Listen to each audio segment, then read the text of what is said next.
Shalom dan salam merdeka. Selamat malam Bapak Ibu, pengurus wilayah, pengurus lingkungan, para fasilitator, dan semua pencinta kitab suci dari Paroki Kelapa Gading maupun dari luar paroki. Kita berjumpa kembali dalam acara kegiatan kerasulan kitab suci Paroki Kelapa Gading. Terima kasih bila pada hari libur ini Bapak Ibu telah meluangkan waktunya untuk hadir dalam sosialisasi Bulan Kitab Suci Nasional tahun 2022 dengan tema Allah Sumber Harapan Hidup Baru. Malam ini adalah pertemuan kita kedua dengan subtema Allah Sumber Harapan untuk Melawan Ketidakadilan. Bila pada pertemuan pertama hari Rabu yang lalu, materi telah disampaikan oleh perwakilan dari orang muda Katolik, maka pada pertemuan kedua malam ini, materi sosialisasi akan disampaikan oleh salah satu anggota dari tim KKS Paroki Kelapa Gading yang sudah tidak asing lagi, yaitu Bapak Joli Nizar. Untuk Bapak Ibu yang belum mengenal Pak Joli, izinkan saya menyampaikan sedikit data pribadi dari Pak Joli. Pak Joli adalah umat wilayah Stefanus, lingkungan Stefanus 1. Beliau adalah alumni KPKS Tebet Angkatan ke-25. Selain sebagai anggota tim KKS Paroki Kelapa Gading, saat ini beliau juga menjabat sebagai Wakil Ketua Dekanat Utara. Demikianlah perkenalan kita. Sebelum kita mendengarkan materi sosialisasi, marilah kita menyatukan hati kita dalam doa untuk memohon penyertaan dari Roh Kudus. Dalam nama Bapa dan Putra dan Roh Kudus, amin. Allah Tritunggal Maha Kudus, kami bersyukur atas pemeliharaan dan penyertaan-Mu di dalam hidup kami. Terima kasih atas segala yang Kau berikan dalam hidup kami, termasuk kesempatan kami untuk berkumpul pada malam ini, walaupun secara virtual. Tuhan, pada malam hari ini, melalui sosialisasi BKSN 2022, pertemuan kedua, yang diselenggarakan oleh KKS Paroki Kelapa Gading, kami mau mendengarkan dan belajar akan sabda-Mu. Mohon penyertaan Roh-Mu, dan terangilah hati dan pikiran kami, agar kami memperoleh hal-hal yang berguna, yang dapat menambah iman dan pengenalan kami akan Engkau. Tuhan, mohon penyertaan-Mu bagi Bapak Joli Nizar yang akan memandu pertemuan ini. Semoga apa yang Pak Joli sampaikan berasal dari hikmat-Mu demi kemuliaan nama-Mu saja. Tuhan, berkati juga perangkat dan sarana yang kami gunakan untuk pertemuan ini, agar senantiasa berjalan dengan baik dan stabil. Kami serahkan pertemuan ini dari awal hingga akhir ke dalam kuasa-Mu. Amin. Dalam nama Bapa dan Putra dan Roh Kudus. Amin. Bapak Ibu, seperti biasa setelah pemaparan materi sosialisasi, kami sediakan sesi tanya jawab dan sharing. Jadi, bila ada pertanyaan, kami persilahkan Bapak Ibu untuk mengetik pertanyaan dalam chat atau menyampaikan secara lisan saat sesi tanya jawab apabila waktu memungkinkan. Untuk mempersingkat waktu, saya persilahkan kepada Bapak Joli. Terima kasih, Sis Lucy. Selamat malam, Bapak Ibu. Di hari-hari libur 17-an mungkin barusan ada yang ikut lomba. Kita bertemu kembali malam hari ini. Terima kasih saya sudah diberi kesempatan untuk mencoba berbagi pemahaman tentang untuk PI BKSN tahun 2022 khususnya pertemuan kedua. Secara khusus saya menyapa nih lingkungan saya nih, pengurus yang terpilih, ketua dan wakil ketua Ibu Melinda dan Bapak Berto. Selamat datang. dan tentunya juga pengurus dan ketua lingkungan yang terpilih lainnya yang juga bisa hadir pada malam hari ini. Saya mau share screen dulu, izin share screen sebentar. Ya, Bapak Ibu, kita sampai pada pertemuan kedua malam hari ini. Jadi subtema pada malam hari ini, pertemuan kedua adalah Allah sumber harapan untuk melawan ketidakadilan. Kalau yang pertama waktu itu tentang sikap beragama. Jadi malam hari ini kita akan berbicara tentang ketidakadilan. Bagaimana sikap adil itu ditumbuhkan di dalam melalui kehidupan kita sehari-hari. Kita lihat. Jadi tema BKSN tahun 2022 ini saya sedikit merefresh ya. Tema besarnya adalah Allah sumber harapan hidup baru. Dan ayat sentralnya itu ada di kitab Amos, yaitu ayat bab 5 ayat 6. Carilah Tuhan maka engkau akan hidup. Jadi ini merupakan sentral. Jadi karena memang kehidupan kita selalu bergantung kepada Tuhan, makanya kita diajak untuk mencari Tuhan dalam segala situasi. Apalagi latar belakang daripada kisah pertama sampai dengan keempat ini adalah masih seputar pandemi COVID, dan sekarang kita sudah masuk ke dalam pasca pandemi, mungkin hampir selesai seperti itu. Mudah-mudahan dan dalam waktu dekat sudah selesai. Nah, untuk mengenai harapan hidup baru, Allah sumber harapan hidup baru. Kalau kita berbicara tentang harapan hidup baru, itu ada 4 tema yang diajukan oleh K3SKAJ, yaitu hidup dengan keagamaan yang sejati. Jadi hidup juga dengan sikap yang adil, berkeadilan. Juga hidup dengan kasih setia Allah. Dan yang keempat adalah hidup dengan penuh kerahiman Allah. Inilah jalan untuk untuk mencapai suatu hidup baru melalui pengharapan kita kepada Tuhan. Sikap-sikap ini tentunya yang harus ditumbuhkan di dalam hidup kita sehari-hari. Yang pertama ini keagamaan sejati kita sudah bicarakan minggu lalu, dibawakan oleh OMK, yang saya saat ini membawakan yang kedua. Dan inspirasi untuk bacaan pada malam hari ini adalah diambil dari kitab Amos bab 5 ayat 14 sampai 17. Dan pertemuan ketiga keempat nanti itu akan juga membahas dari kitab Hosea. Jadi subtema ini mengambil 2 kitab, yaitu kitab Amos dan kitab Hosea. 2 yang pertama ini berisi tentang teguran dan peringatan. Dan kitab Hosea di pertemuan ketiga dan keempat nanti berupa ajakan dan pengharapan.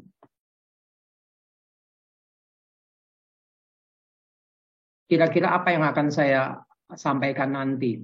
Itu pertama nanti gagasan pokoknya itu seperti apa sih latar belakangnya, seperti tadi saya bilang itu kan kita berbicara mulai dari situasi sekitar kita saat ini tentang pandemi dan pasca pandemi itu bagaimana. Kemudian juga bagaimana Allah sebagai harapan hidup. Kemudian kita akan mengupas atau belajar dari teks kitab Amos.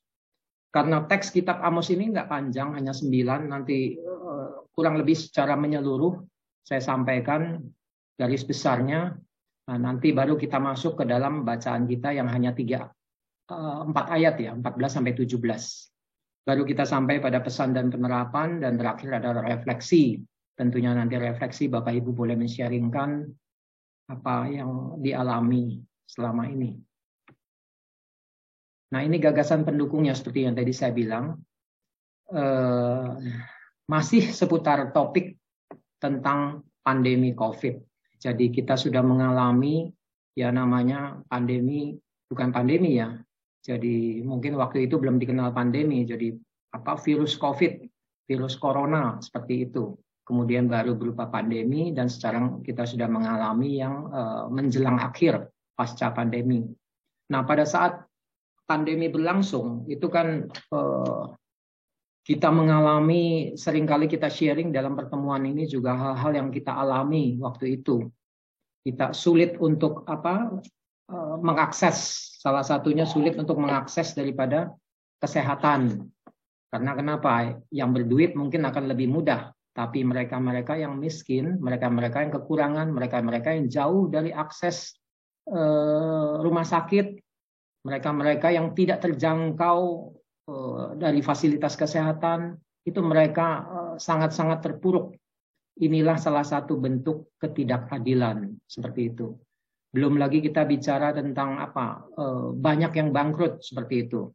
Jadi pengusaha-pengusaha kecil, terutama UMKM yang modalnya tidak kuat, pas-pasan, karena pandemi ini mereka pada akhirnya tutup. Karena kenapa? Tidak ada yang berani belanja. Jadi online justru yang hidup. Mereka yang berjualan secara online justru yang hidup. Seperti itu. Nah, inilah yang mematikan UMKM, mereka-mereka yang mengandalkan daripada menjual barang kebutuhan hidup sehari-hari dalam volume atau skala yang kecil. Nah, inilah juga salah satu bentuk ketidakadilan dari sisi ekonomi. Seperti itu. Jadi ini baru dua contoh dan banyak contoh lainnya yang kita bisa angkat di dalam pertemuan pada malam hari ini. Jadi itu pada saat pandemi. Sekarang kita sudah menuju pada penyelesaian pandemi, pada pandemi akhir katakanlah, pasca pandemi. Nah, setelah pasca pandemi, pada saat pandemi kita mau tidak mau kita disarankan untuk menjaga jarak, cuci tangan, kemudian juga menjaga kesehatan dan lain-lain. Tentunya pola-pola seperti ini pada akhirnya merubah struktur, merubah pola kehidupan kita yang lama, yang dulu kita tidak pakai masker, sekarang harus pakai masker. Yang dulu kita berbicara dekat dengan teman, dengan jarak mungkin 60 cm, 50 cm, setengah meter, itu tidak masalah. Tapi saat-saat ini mungkin kita agak sedikit jaga jarak dan memakai masker, seperti itu. Jadi ada perubahan pola struktur kehidupan. Dan penjualan-penjualan online juga semakin marak, seperti itu. Jadi mereka-mereka yang dulu tidak terpikirkan untuk menjual produknya secara online, kali ini mereka berusaha untuk bersaing menjual secara online di samping secara offline tentunya, seperti itu. Mau tidak mau zaman sudah mengikuti daripada efek pandemi ini. Jadi harus ada perubahan-perubahan juga yang harus kita selaraskan atau sesuaikan. Nah, perubahan pola struktur kehidupan seperti itu tentunya juga seperti tadi saya sampaikan, menimbulkan banyak ketidakadilan. Ketidakadilan seperti itu, nah ini tentunya solusinya hanya satu, bagaimana diri kita sendiri sebagai konsumen katakanlah, atau juga kita sebagai pelakunya, itu berusaha meningkatkan solidaritas, menumbuhkan solidaritas kita. Kita melihat mungkin mereka-mereka yang susah, tertimpa kesulitan, terutama mereka-mereka yang miskin seperti itu. Nah, di dalam masa pandemi kita lihat ya, dan sudah dilakukan, saya yakin Bapak Ibu semua sudah melakukan ini semua, mencoba untuk memberikan sesuatu kepada mereka, baik dari mereka-mereka yang seperti Gojek seperti itu, ataupun mereka-mereka yang di panti dan lain sebagainya. Jadi mencoba untuk menumbuhkan solidaritas sesama. Inilah pada akhirnya yang akan menumbuhkan suatu harapan hidup baru. Harapan hidup baru bukan harapan hidupnya yang lama kemudian sekarang dapat hidup lagi begitu ya. Tapi harapan hidup baru artinya secercah harapan yang dulu nampaknya redup karena efek pandemi, kali ini bersinar kembali seperti itu. Ada titik cerah, ada solusi untuk bangkit kembali. Jadi kita juga bisa lihat secara makro, negara kita juga waktu itu terpuruk, segala sesuatu difokuskan hanya untuk cari obat, seperti itu. Cari obat, itu yang sampai kita juga kesulitan ya. Kekhawatiran kita untuk menumpuk obat di rumah, jadi kita juga jadi ikut-ikutan waktu itu kurang begitu rileks. Nah, harapan hidup baru ini tentunya nantinya akan meningkatkan juga kualitas hidup. Apakah itu UMKM, apakah itu personal, apakah itu kelompok, organisasi, dan juga mengubah daripada relasi sosial. Yang dulu kita terpisah, kita takut untuk berbicara, kita takut untuk ketemu, untuk makan bersama saja, kita takut. Kali ini sudah berbeda. Kita sudah berani datang ke restoran, sudah berani ngumpul, sudah berani mengadakan pertemuan-pertemuan di gereja. Dan juga hal yang paling penting adalah relasi dengan Allah. Dulu kita pertemuan dengan offline, dengan kita di rumah terus, TV, misa offline begitu ya, misa online. Kali ini kita sudah bisa misa offline dengan datang ke gereja untuk mengikuti misa. Bahkan tidak perlu lagi dengan peduli lindungi dan lain sebagainya yang sedikit banyak menyusahkan sebagian orang seperti itu. Inilah yang digambarkan sebagai harapan hidup baru. Adanya perubahan pola-pola hidup menjadi sesuatu yang baru seperti itu. Nah, di dalam ini semua tentunya kita tidak bisa lepaskan bahwa Allah itu berada di belakang ini semua. Bahwa kita boleh berharap ini itu kebangkitan ekonomi, kebangkitan hubungan relasi sosial dan lain sebagainya, tetapi kita tidak bisa lupakan satu, Allah sebagai pencipta. Segala sesuatu ada di tangannya. Seperti itu. Allah. Inilah tema pada malam hari ini akan berfokus pada Allah sebagai harapan hidup baru. Nah, kalau membaca ini di saat dunia terus berjuang mencari jalan untuk mengatasi pandemi, harapan satu-satunya adalah Allah. Allah setia terus berjalan bersama umatnya dalam segala situasi. Dialah sumber pengharapan bagi setiap orang, tidak hanya pada saat ini, tetapi sejak dunia dijadikan. Kita bisa melihat juga di dalam perjanjian lama dan perjanjian baru, di mana kisah-kisah banyak juga bercerita tentang bagaimana mengandalkan Allah, di mana Allah senantiasa ada dan hadir untuk mengingatkan, menegur, dan menolong bangsa Israel untuk setia kepada perjanjiannya. Nah, inspirasi pada pertemuan pada malam hari ini, seperti tadi saya sampaikan, adalah seputar kitab Amos. Jadi khususnya Amos bab 5 ayat 14 sampai 17. Karena ini kitabnya pendek, hanya 9 bab, kalau tidak salah 9 bab, sangat pendek dan tidak begitu banyak gagasan-gagasan utamanya. Saya mencoba untuk mengupas ini kurang lebih, sehingga kita bisa mengerti secara utuh apa yang ditulis oleh Amos sebenarnya. Jadi Amos ini itu jarang diangkat kisah-kisahnya, atau jarang dibicarakan karena kenapa? Kisahnya itu tidak bombastis. Kisahnya itu tidak semegah atau sehebat daripada Musa yang membelah laut Teberau, jadi membelah laut seperti itu, ataupun Yunus yang berada di dalam perut ikan 3 hari seperti itu. Tetapi di dalam kesederhanaannya Tuhan menggunakan atau memakai Amos untuk sesuatu yang sangat penting dan relevan dengan keadaan kita saat ini. Ini yang utama, yaitu Dia menegur kebobrokan moral dan menyuarakan buruknya kesenjangan sosial antara kaya dan miskin. Jadi ada situasi ketidakadilan yang diceritakan di dalam kisah kitab Amos ini, dan juga ada kemunafikan beragama. Jadi kebobrokan moral seperti itu. Nah, kita coba mulai dari siapakah Amos ini? Amos itu seorang peternak domba dan pemungut buah ara dari Tekoa. Itu 19 km di sebelah tenggara Yerusalem. Jadi panggilan ini tentunya berkaitan pada saat dia nanti di dalam kisah ini ada waktu di mana Amos itu diusir oleh Imam Amasya.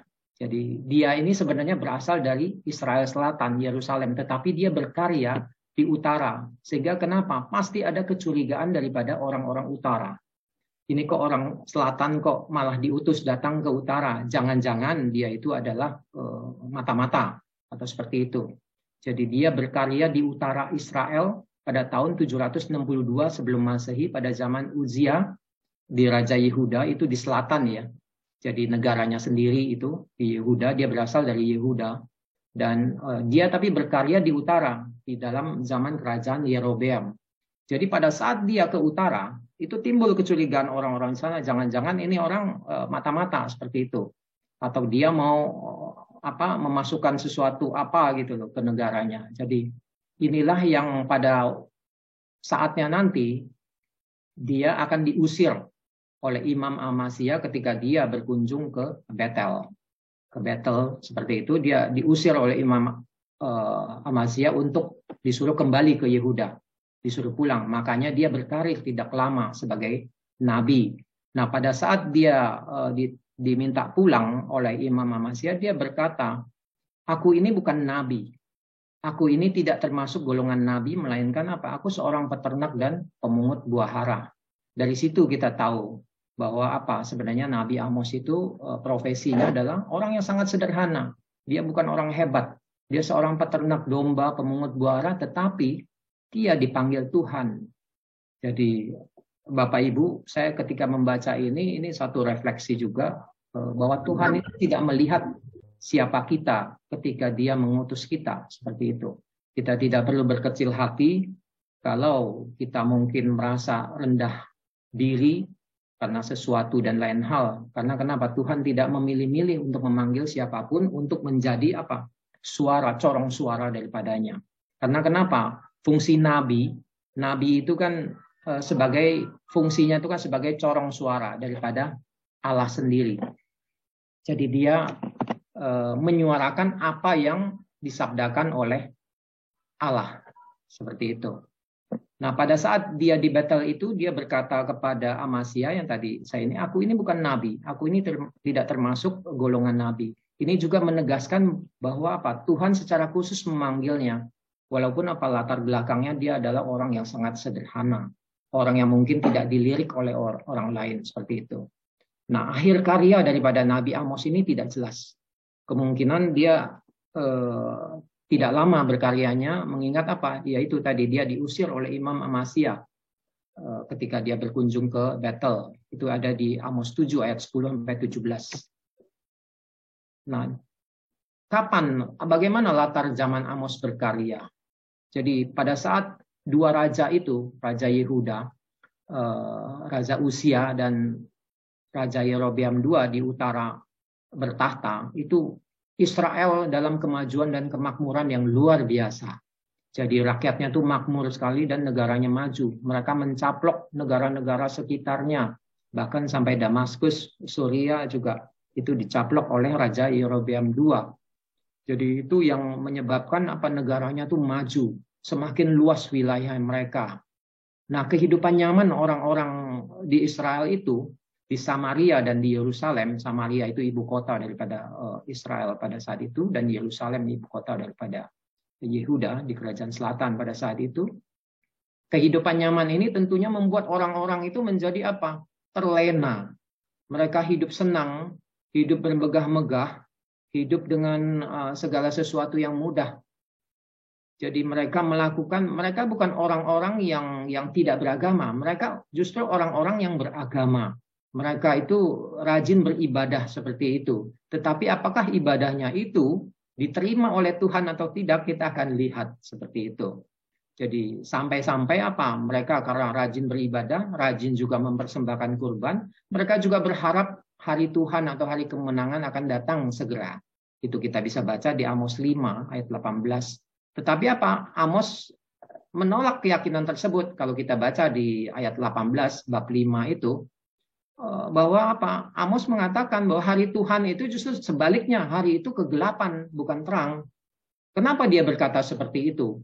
Karena orang-orang itu hidup nyaman di atas penderitaan orang lain, seperti itu. Mereka kelihatannya beribadah, tapi ibadah yang mereka lakukan adalah ibadah yang semu. Mereka mempersembahkan kurban. Kurban itu mereka lupa bahwa kurban itu sebenarnya datang dari mana? Datang dari hasil apa? Menggencet orang lain, orang-orang kecil seperti itu.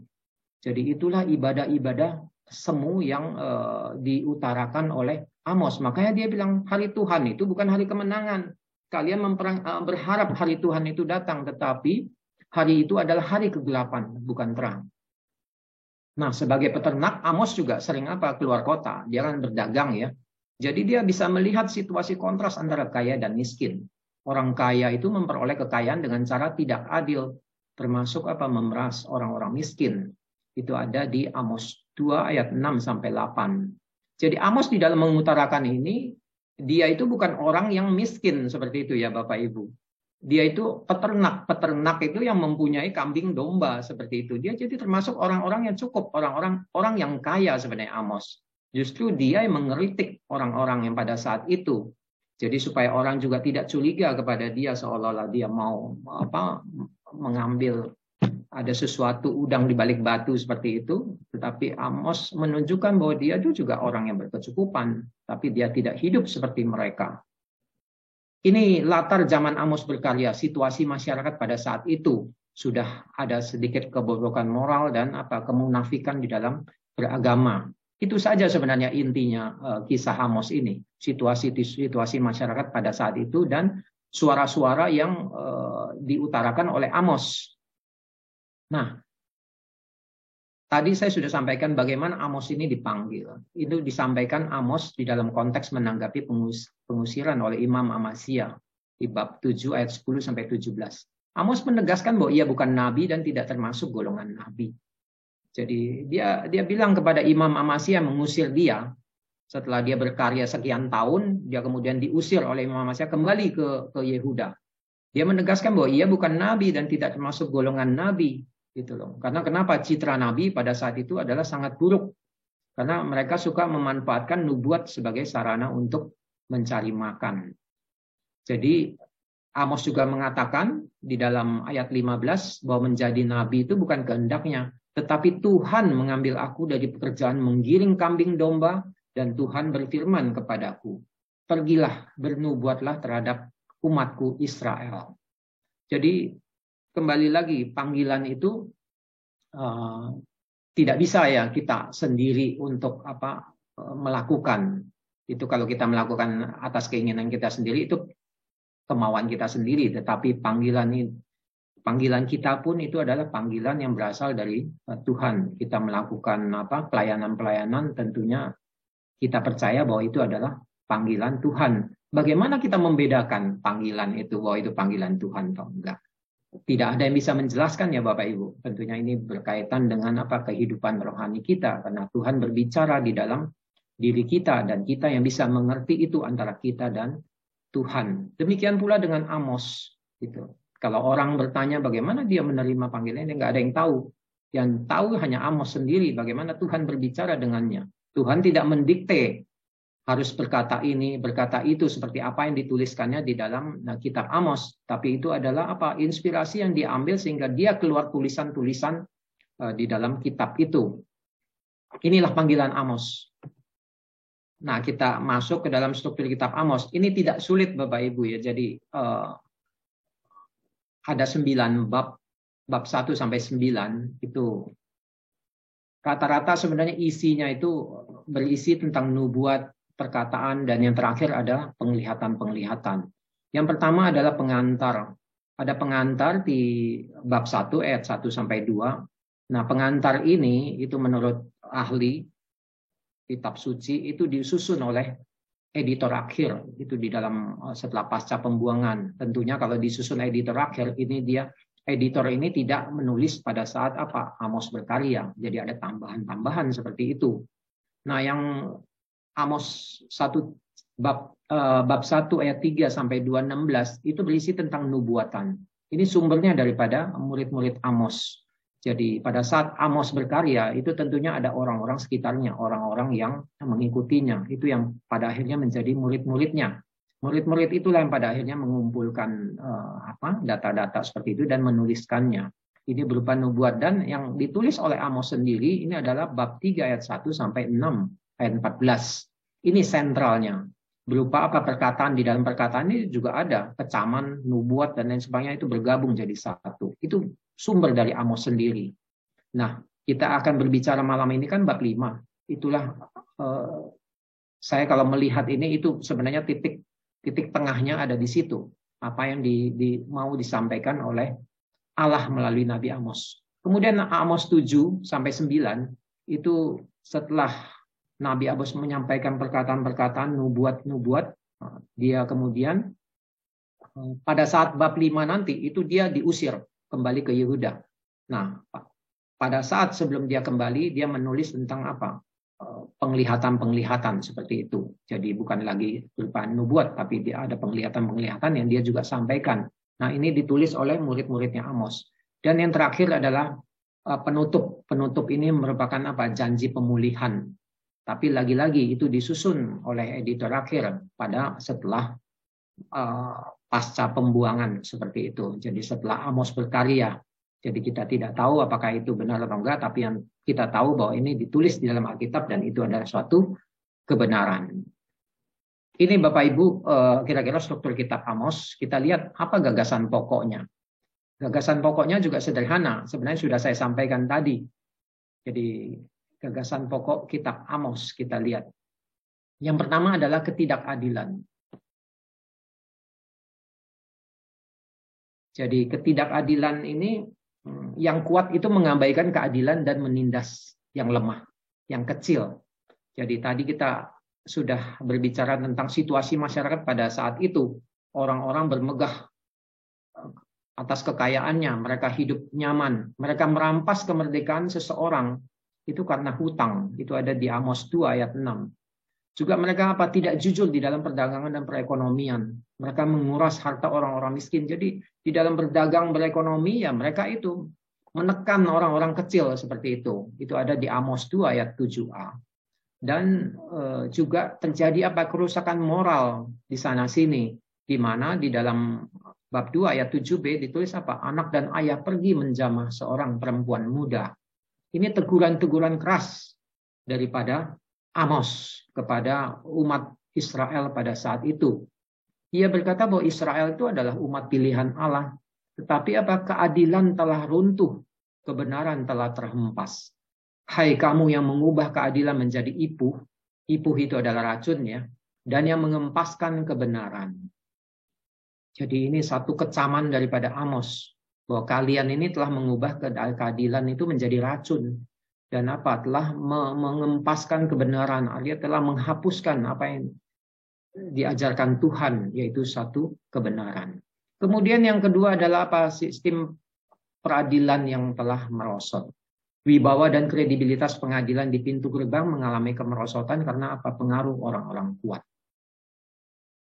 Kalau kita baca di sini pengadilan di pintu gerbang, kita mesti memahami ada tradisi pada saat itu, di mana penghakiman itu bukan dilakukan di dalam gedung seperti sekarang saat ini.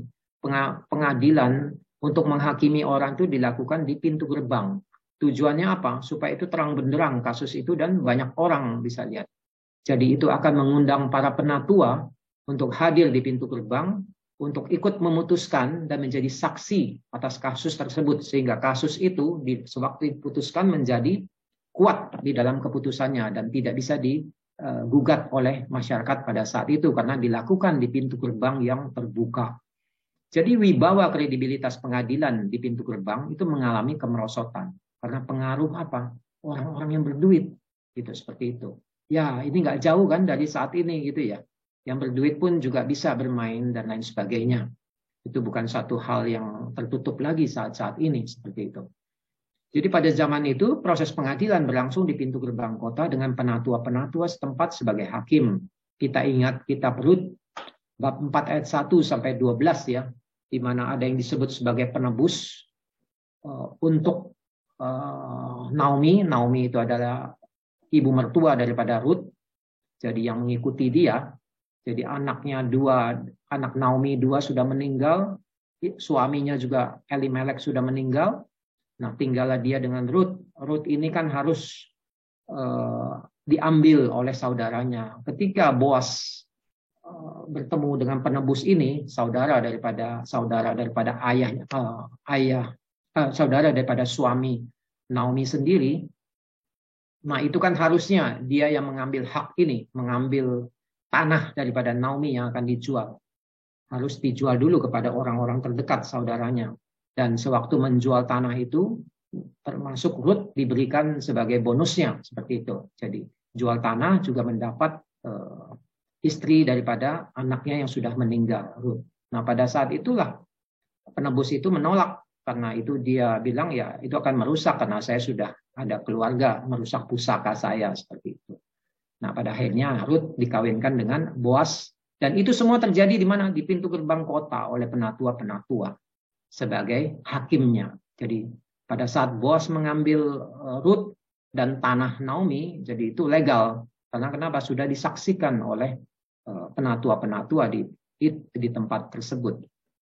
Itulah gambaran daripada gerbang kota, pintu gerbang kota sebagai tempat pengadilan. Jadi Amos menyerukan apa? Agar keadilan di pintu gerbang itu harus kembali ditegakkan. Tidak boleh menjadi pengadil itu terpengaruh oleh yang namanya sogokan, gratifikasi dan lain sebagainya. Itu dua hal yang pertama. Dua hal yang kedua adalah ketidakpedulian. Amos juga mengecam ketidakpedulian terhadap sesama yang berkekurangan. Jadi masyarakat pada saat itu hidup dengan banyak memeras orang lain. Jadi itu juga satu ketidakadilan tadi yang pertama yang saya sudah sampaikan. Mereka juga hidup dalam kemewahan yang berlebihan. Kita bisa lihat di Amos 6 ayat 4-6. Jadi mereka dikatakan hidup seperti lembu yang hanya tahu makan dan minum. Karena mereka hidup mudah mendapatkan uang, mereka hanya makan dan minum kerjanya. Seperti itu. Itu ada di Amos 4 ayat 1. Jadi pada intinya mereka tidak peduli pada orang-orang miskin di sekitarnya. Jadi egoismenya sangat tinggi. Tidak peduli pada kondisi bangsa juga yang sedang merosot. Mereka tak melihat berpengaruh perlakuan tidak adil mereka itu, ketidakpedulian mereka itu berpengaruh tentunya kepada keutuhan negara mereka. Nah, yang keempat adalah kemunafikan di dalam beragama. Di sini ditulis Tuhan tidak berkenan kepada ibadah mereka sebab mereka melupakan hal yang paling utama, yaitu melakukan kebenaran dan keadilan. Itu ada di dalam Amos 5 ayat 24. Jadi mereka terlihat sangat beriman kepada Allah. Yang dihadapi Amos itu bukan orang-orang yang penyembah berhala yang seperti itu. Mereka itu juga ada banyak sekali orang-orang beriman. Mereka yang dulunya orang-orang beriman, hari raya datang setahun 3 kali ke bait Allah, mereka juga mempersembahkan kurban, tetapi mereka terlihat sangat beriman. Mereka juga kelihatan untuk mempersembahkan apapun lah di bait Allah seperti itu. Nah, mereka juga melaksanakan ritual-ritual keagamaan yang diharuskan di dalam hukum Taurat. Mereka juga mempersembahkan kurban, bahkan mereka merindukan kedatangan hari Tuhan yang tadi di pertama saya sampaikan. Hari Tuhan bagi mereka adalah hari kemenangan, dan itu betul seperti itu. Tapi bagi Amos itu bukan hari kemenangan, justru itu hari kegelapan. Karena kenapa? Ibadah mereka tentunya adalah ibadah yang semu. Di rumah ibadah mereka memuji Tuhan, di luar rumah ibadah mereka melupakan Tuhan, dan mereka menginjak-injak hukumnya. Menginjak hukumnya seperti apa? Ya tadi, menekan orang-orang kecil. Hidup dengan tidak peduli kepada orang lain, hidup tidak adil, pengadilan disogok dan lain sebagainya. Jadi mereka mempersembahkan kurban tetapi lupa itu didapat dari hasil memeras orang lain. So, bagi Tuhan apa gunanya seperti itu? Gitu. Hidup tidak jujur. Mungkin orang sesama mereka akan melihat, oh baik, banyak melakukan sumbangan, sumbang sana sini, memberikan ini itu, tetapi di belakang itu hasilnya itu tentunya bukan hasil yang baik di mata Tuhan. Itulah yang disebut sebagai kemunafikan beragama. Lalu Amos mengatakan apa? Biarlah keadilan itu bergulung-gulung seperti air dan kebenaran seperti sungai yang selalu mengalir. Itulah yang seharusnya orang-orang Israel lakukan. Keadilan itu harusnya bergulung-gulung seperti air dan kebenaran itu seperti sungai yang mengalir. Dua-duanya keadilan dan kebenaran itu berbicara tentang apa? Air. Air itu kan sumber hidup, seperti itu. Jadi kalau mau sumber hidup kita itu apa? Air itu mungkin gambaran daripada Allah sendiri, seperti itu. Jadi keadilan itu harus bergulung-gulung, seperti apa yang disabdakan oleh Tuhan sendiri, apa yang diajarkan oleh Tuhan sendiri. Dan kebenaran itu juga seperti sungai yang selalu mengalir. Artinya apa? Ada terus, dianugerahkan kepada kita terus oleh Tuhan di dalam hidup ini. Itu yang Amos 5 ayat 24. Jadi itu tentunya 4 hal pokok tentang kitab Amos. Habis itu selesai kita sebenarnya kitab Amos itu. Jadi bagaimana dengan akhir daripada kitab Amos itu? Jadi masa depan Israel itu sangatlah suram dan akan mengalami kehancuran yang luar biasa. Ini dinubuatkan oleh Amos. Dia tulis apa? Telah rebah, tidak akan bangkit-bangkit lagi anak darah Israel terkapar di atas tanahnya, Tidak ada yang membangkitkannya. Coba demikian puitis ya Bapak Ibu ya. Jadi ini saya sendiri waktu membaca ini bagaimana seorang peternak bisa nulis seperti ini ya. Amos 5 ayat 2 ini. Puitis sekali seperti itu. Jadi dia juga menulis apa di dalam Amos 7 ayat 8 sampai 9. Sesungguhnya aku akan menaruh tali sifat di tengah-tengah umatku Israel. Aku tidak akan memaafkannya lagi. Bukit-bukit pengorbanan daripada Ishak akan dilicin tandaskan dan tempat-tempat kudus Israel akan diruntuhkan dan aku akan bangkit melawan keluarga Yerobeam dengan pedang. Ini firman Allah yang disampaikan oleh Amos sendiri. Aku akan menaruh tali sifat. Tali sifat itu semacam apa ya? Bandul gitu loh untuk titik tengah untuk mencari titik pasnya seperti itu. Titik pas, titik pusatnya. Jadi tali sifat di tengah-tengah umatku Israel. Jadi tidak ada lagi yang kata maaf. Jadi bukit-bukit pengorbanan yang Ishak yang dulu sangat dihormati itu semua akan dilicin tandaskan, dihancurkan. Tempat-tempat kudus juga akan diruntuhkan. Jadi Allah juga akan bangkit melawan keluarga Yerobeam dengan pedang. Artinya apa? Yerobeam juga nanti akan hancur seperti itu. Jadi inilah nubuat kehancuran, salah satu kehancuran yang akan dialami oleh Israel. Nah, akankah bangsa Israel dipulihkan kalau firman Allah sudah mengatakan demikian?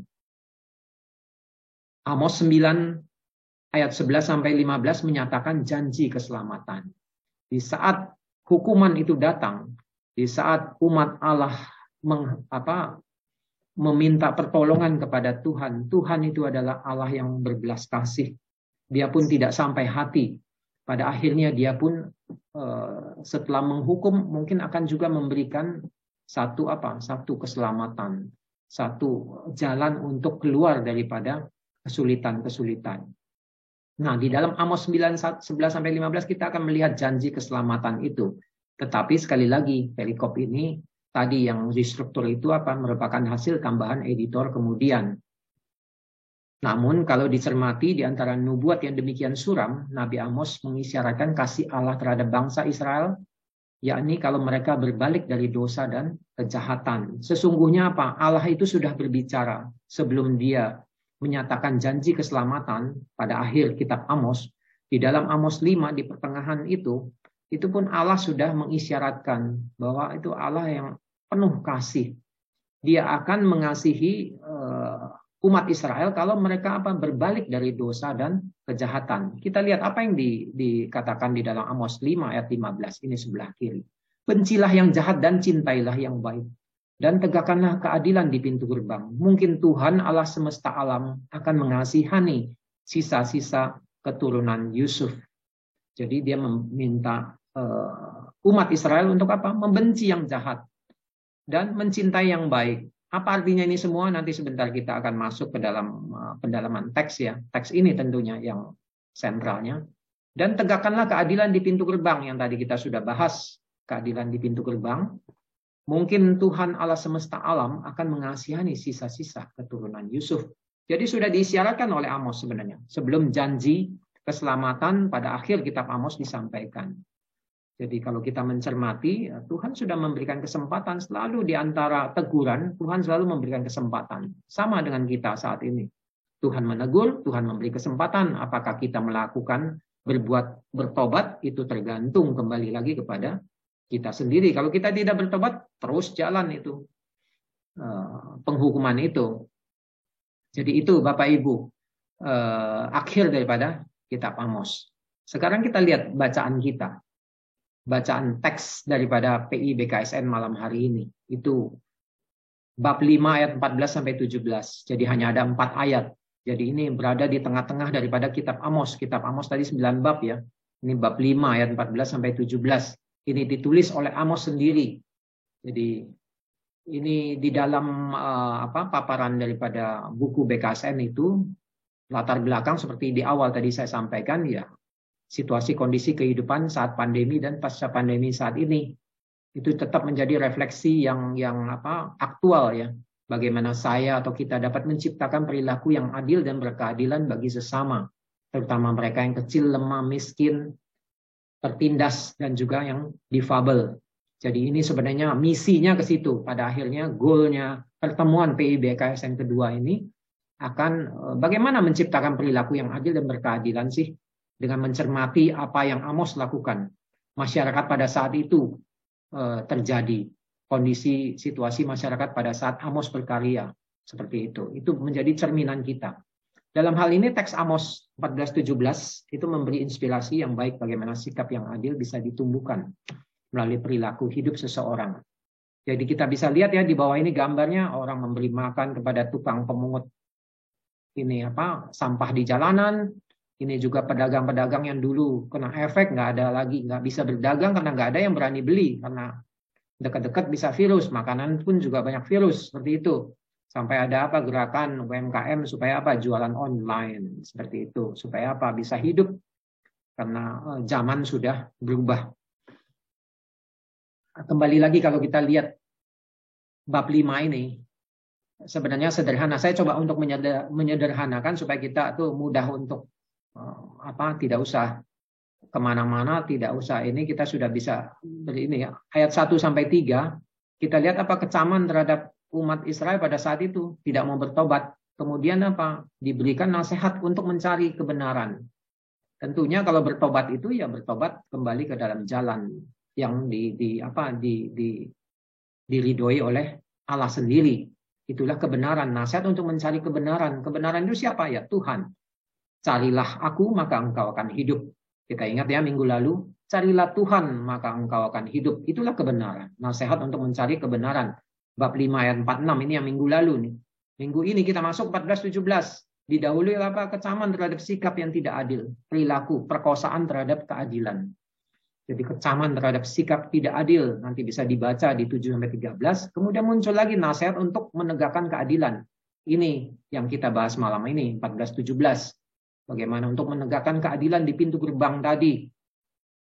Kemudian dilanjutkan 18:23 kecaman terhadap sikap keagamaan yang keliru. Nanti di bab 5 ayat 24 nasihat untuk menegakkan keadilan dan kebenaran. Biarlah keadilan bergulung-gulung seperti air dan kebenaran seperti sungai yang mengalir. Itu bab 5 ayat 24.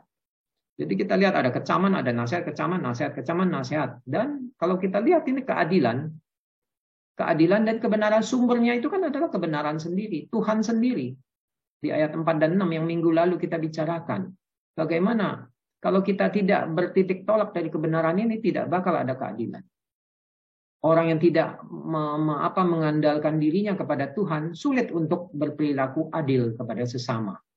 Jadi inilah yang dikatakan oleh Amos dari firman Tuhan sendiri, untuk mencari Dia terlebih dahulu. Carilah aku, maka engkau akan hidup. Baru kemudian setelah hidup, keadilan pasti bisa ditegakkan. Orang tidak akan berbuat tidak adil. Setelah keadilan ini kita juga akan bersikap dalam hal rohani kita juga tidak akan keliru seperti itu. Sehingga keadilan dan kebenaran menjadi menyatu dalam hidup kita. Inilah nasihat pada akhirnya di bab 5 ayat 24 itu nasihat untuk menegakkan keadilan dan kebenaran. Jadi ini sudah berbicara sentral daripada kitab Amos sendiri dan teks yang kita bahas pada malam hari ini yang 14-17. Coba kita lihat apa yang dimaksud dengan yang baik kemudian menjauhi yang jahat, itu maksudnya apa begitu. Ini karena saya harus mengikuti daripada susunan daripada BKSN ya. Jadi kita lihat minggu lalu kita berbicara nasihat untuk mencari Tuhan, carilah Tuhan. Ini nasihat untuk mengarahkan pandangan kepada Tuhan, bab 5 ayat 4-6. Minggu ini kita berbicara tentang 14-17. Nasihat untuk mengarahkan perhatian pada penegakan keadilan. Tegakkan keadilan di pintu gerbang, seperti itu ya. Jadi kalau kita lihat ini dua ini sebenarnya nggak bisa dipisah seperti tadi saya katakan di struktur utama tadi. Mencari Tuhan itu sama dengan setelah kita mencari Tuhan, kalau kita bergantung kepada Tuhan, pasti keadilan akan tumbuh. Kebenaran itu adalah sama dengan kebaikan, berbuat hal baik sama meninggalkan kejahatan. Setelah itu akan tumbuh sikap adil. Itulah kebenaran. Kebenaran yang adalah Tuhan sendiri. Jadi Amos itu mengecam ketidakadilan yang mengubah keadilan menjadi racun. Tadi kita sudah bacakan di dalam bab 5 ayat 7 sampai 13. Itu perkosaan tentang keadilan seperti itu. Bagaimana keadilan dirobek sana sini di dalam masyarakat pada saat itu. Amos mengecam.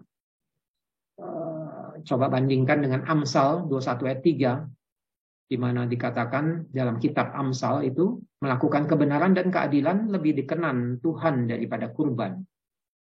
Jadi Tuhan itu lebih berkenan terhadap kebenaran dan keadilan daripada kurban persembahan. Kalau di zaman Yesus kita mengenal apa? Tuhan Yesus itu lebih membutuhkan apa? Melihat hati daripada persembahan. Betul nggak Bapak Ibu? Masih ingat ya, jadi bagaimana janda memberikan uang yang kecil, sedikit yang ada padanya, malah itu yang berkenan di hadapan Tuhan dibandingkan dengan orang-orang yang pamer begitu, menyumbang ini besar seperti itu. Jadi kritik pada Nabi pada saat itu umumnya ditujukan kepada siapa? Pemegang kekuasaan, karena mereka lah yang mengatur kebijaksanaan, para raja dan dalang-dalangnya seperti itu. Jadi mereka lah sebenarnya yang ujung tombak yang harus menegakkan keadilan. Di dalam masyarakat juga kita sebagai masyarakat, sebagai orang-orang yang tinggal di dalam suatu negara, itu juga harus hidup di dalam masyarakat kita, baik di dalam keluarga, di dalam lingkungan, di dalam komunitas-komunitas kita, bahwa keadilan itu juga harus hidup. Biarlah keadilan bergulung-gulung seperti air dan kebenaran seperti sungai yang mengalir. Nah, ayat 14, carilah yang baik dan jangan yang jahat supaya kamu hidup. Dengan demikian Tuhan Allah semesta alam akan menyertai kamu seperti yang kamu katakan. Kata carilah ini satu bentuk perintah atau imperatif dari verba atau kata kerjanya mencari. Carilah itu kata dasarnya kan mencari, kata kerjanya.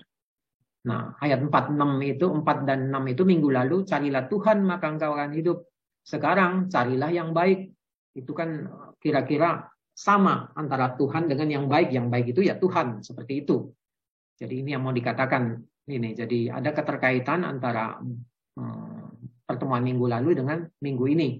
Minggu lalu kita mengarahkan kepada yang utama Tuhan. Kali ini kita mengarahkan pandangan pada keadilan. Tetapi keadilan itu sumbernya ya adalah Tuhan yang baik itu. Jadi carilah Tuhan itu relasinya vertikal. Carilah yang baik ini relasinya horizontal. Jadi antar sesama kita. Nah, kualitas relasi itu ditentukan oleh kebaikan yang dihasilkan darinya. Bagaimana kita hidup, pola hidup kita itu seperti apa, pola hidup rohani kita itu seperti apa, seperti itu. Itukah yang akan menentukan kualitas relasi kita kepada Tuhan dan kepada sesama. Nah, kemudian kata yang baik. Tadi kan carilah yang baik ya. Kata carilah tadi sudah jelaskan apa yang dimaksud dengan yang baik. Kata yang baik itu dalam bahasa Ibrani-nya top, itu berarti hal yang menyenangkan, indah, menggembirakan dan berguna. Hal yang baik pada akhirnya itu berarti apa? Hal yang membawa kebahagiaan dan kegembiraan. Itu suatu hal yang berharga dan bernilai. Jadi hal yang baik itu adalah hal yang membawa kebahagiaan dan kegembiraan. Jadi ketika hal baik itu dihidupi di dalam komunitas kita, di dalam lingkungan kita secara bersama-sama, kegembiraan pasti akan tumbuh di dalamnya. Akan hidup di dalam kebersamaan. Karena berharga dan bernilai, kita harus menjadikan hal yang baik menjadi bagian yang tak terpisahkan dari kehidupan kita sehari-hari. Jadi itu merupakan buah-buah daripada kehidupan kita. Bagaimana kita bisa menjadi berkat, menjadi terang bagi sesama. Orang melihat kita itu, apa yang kita perbuat itu bukan lagi sesuatu yang pura-pura seperti itu. Tapi sungguh dari kedalaman batin kita. Dengan demikian mencari kebaikan itu berarti menghidupi kebaikan sambil terus memperbaharui diri agar menemukan kebaikan sejati, yaitu Tuhan sendiri. Jadi segala sesuatu itu pada akhirnya akan bergantung lagi kepada Tuhan. Tuhan di atas segalanya. Kalau kita berbuat baik, sama saja kita juga berbuat seperti yang Tuhan lakukan. Dan itu tentunya kita terus-menerus memperbaharui diri. Karena kenapa? Kita tahu kita berdosa. Kita kadang-kadang lalai, lupa. Ya, kita harus memperbaharui lagi, bertobat lagi, memperbaharui lagi. Seperti itu. Hingga kita menemukan kebaikan sejati itu, yaitu Tuhan. Nah, bagi Amos sendiri apa? Mencari kebaikan akan membuat orang Israel hidup dan disertai Tuhan dalam perjalanan mereka. Tadi kan saya di sini ada tulis, demikian Tuhan Allah semesta alam akan menyertai kamu seperti yang kamu katakan. Jadi Tuhan akan menyertai orang-orang Israel kalau mereka mencari yang baik dan menjauhi yang jahat. Kita lihat yang sekarang yang ayat 15, ayat keduanya. Bencilah yang jahat. Bencilah yang jahat. Sebenarnya ini kata-katanya dibolak-balik aja ya. Rasa bencilah yang jahat, bencilah itu juga kata perintah, ada lahnya ya. Jadi itu dari kata kerja membenci juga. Itu dalam bahasa Ibrani-nya itu sana. Jadi membenci itu artinya apa? Ada jarak, ada perasaan berjarak atau penolakan terhadap orang agar relasi dengannya itu tidak terbangun. Jadi kita membenci orang, kita udah nggak mau lihat muka dia. Kita udah memblok itu, walaupun kita ingat apa yang dia lakukan di dalam pikiran kita, tapi kita udah ada jarak dengannya. Kita tidak mau lagi melihat mukanya, tidak lagi mau berkomunikasi, tidak lagi mau messenger dan lain sebagainya. Jadi kita menolak orang ini, relasi dengannya udah pasti tidak terbangun. Nah, benci itu apa? Memisahkan dan menciptakan jarak, tetapi kebalikannya cinta itu mendekatkan dan menyatukan. Sehingga kalau orang membencilah yang jahat, orang yang mencari, mencintai dan menghidupi hal yang jahat itu tidak akan mendapatkan kehidupan di hadapan Tuhan. Orang ini juga pasti dibenci dan tidak akan mendapatkan tempat dalam relasi sosial. Ini mau mengatakan bahwa apa? Kalau kita melakukan satu kebencian ya sebenarnya pada suatu waktu kita juga akan dibenci orang seperti itu ya, kurang lebih. Karena kenapa? Kita mencintai itu kebencian seperti itu. Jadi Amos di sini firman sabda Tuhan mengatakan bencilah yang jahat. Dia mengatakan di sini apa tadi bab 5. Bencilah yang jahat dan cintailah yang baik. Nah, kemudian dan tegakkanlah keadilan di pintu gerbang. Ini ayat itu. Frasa tegakkanlah keadilan di pintu gerbang. Tadi saya sudah jelaskan. Keadilan itu dapat berjalan jika orang mencari dan mempraktekkan hal yang baik serta membenci yang jahat. Tadi bencilah yang jahat dan cintailah yang baik. Jadi kebaikan itu sebagai prinsip dasar bagi munculnya keadilan dalam hidup bersama. Orang kalau tidak berbuat kebaikan, pasti tidak akan ada keadilan di situ. Tapi kalau ada kebaikan dalam hatinya, pasti akan ada keadilan. Kita bisa peka, lebih peka terhadap melihat situasi sekitar kita. Kita mudah ringan tangan untuk membantu dalam kapasitas kita, kemampuan kita, seperti itu. Tapi sebaliknya, kejahatan itu apa? Meniadakan keadilan dan memicu timbulnya ketidakadilan dengan melanggar hak-hak orang lain. Jadi ini yang negatif seperti itu. Jadi saling berlawanan kebaikan dan kejahatan. Nah, keadilan yang ditegakkan di pintu gerbang tadi saya sudah jelaskan ya. Jadi mempraktekkan pengadilan yang adil terhadap semua kasus pintu gerbang kota dalam inspirasi dari kitab Rut, supaya masalah itu dapat diketahui orang banyak dan kasus terang benderang. Jadi pada akhirnya apa? Kebaikan ini akan memunculkan Kebaikan itu akan menumbuhkan satu sikap yang adil. Dan sikap yang adil itu di dalam tadi bab 14 itu merupakan apa? Sesuatu yang disenangi Allah. Allah berkenan sehingga hidup kita itu disertai oleh Allah. Sebaliknya kejahatan itu kalau kita berbuat jahat, tidak membenci yang jahat, kita mencintai yang jahat, itu akan muncul ketidakadilan. Dan itu pada akhirnya akan ada apa? Ratapan, kesedihan, membuat orang lain susah, dan atau perkabungan ya dalam bahasa Alkitabnya seperti itu. Itu yang ayat 15. Nah, 16 dan 17 itu merupakan apa? Ratapan. Jadi itu artinya mereka kalau orang-orang Israel tidak melakukan satu kebenaran dan keadilan, pada saatnya mereka akan ratap. Dan Amos itu menyampaikan firman Tuhan di dalam ayat 16 dan 17. Jadi sangat puitis sekali kalau saya bacakan di sini di ayat 16. Di segala tanah lapang akan ada ratapan dan di segala lorong orang akan berkata, wahai, wahai. Petani dipanggil untuk berkabung dan orang-orang yang pandai meratap untuk mengadakan ratapan. Dan di segala kebun anggur akan ada ratapan apabila aku berjalan dari tengah-tengahmu. Firman Tuhan. Jadi itu yang dikatakan oleh firman Tuhan seperti itu. Di mana-mana akan terjadi ratapan. kalau kalian tidak bertobat, kalau kalian tidak melakukan keadilan, kalau kalian tidak mencari yang baik, tidak melakukan keadilan dan kebenaran. Oke, ini akhir daripada pertemuan kita, pesan dan penerapan. Jadi kita lihat kebenaran atau sedekah itu mengacu pada hak-hak dasar manusia, hubungan antar manusia yang adil tanpa memandang perbedaan. Jadi kebenaran itu sangat menjadi dasar untuk bersikap adil. Orang yang bersikap adil pasti dalam dirinya ada kebenaran. Jadi kedua adalah keadilan, tindakan nyata yang dilakukan untuk mewujudkan kebenaran, menerima sesama sebagai saudara tanpa memandang perbedaan. Jadi keadilan itu menciptakan kehidupan yang baik dan harmonis ketika semua menerima sesama sebagai saudara tanpa membeda-bedakan status. Sebaliknya, ketidakadilan akan menciptakan penderitaan dan ratapan. Jadi kalau kita di dalam lingkungan, dalam komunitas kita yang gereja yang terkecil di dalam lingkungan, kalau kita menciptakan kehidupan yang baik, suasana yang baik, pasti akan tercipta satu hubungan kerja, hubungan pelayanan, terutama karya pelayanan yang baik dan harmonis gitu. Jadi kita tidak membeda-bedakan, oh dianya kerjanya sedikit, dianya kerjanya banyak, saya yang sibuk terus, dianya nggak sibuk. Kalau udah beda-beda ini tuh pasti akan menimbulkan ketidakadilan dan pasti akan ada kebencian, perpecahan dan lain sebagainya. Jadi itu satu refleksi aja. Kemudian yang ketiga apa? Setelah kita tahu kebenaran dan keadilan, kita terpanggil untuk menumbuhkan sikap solidaritas.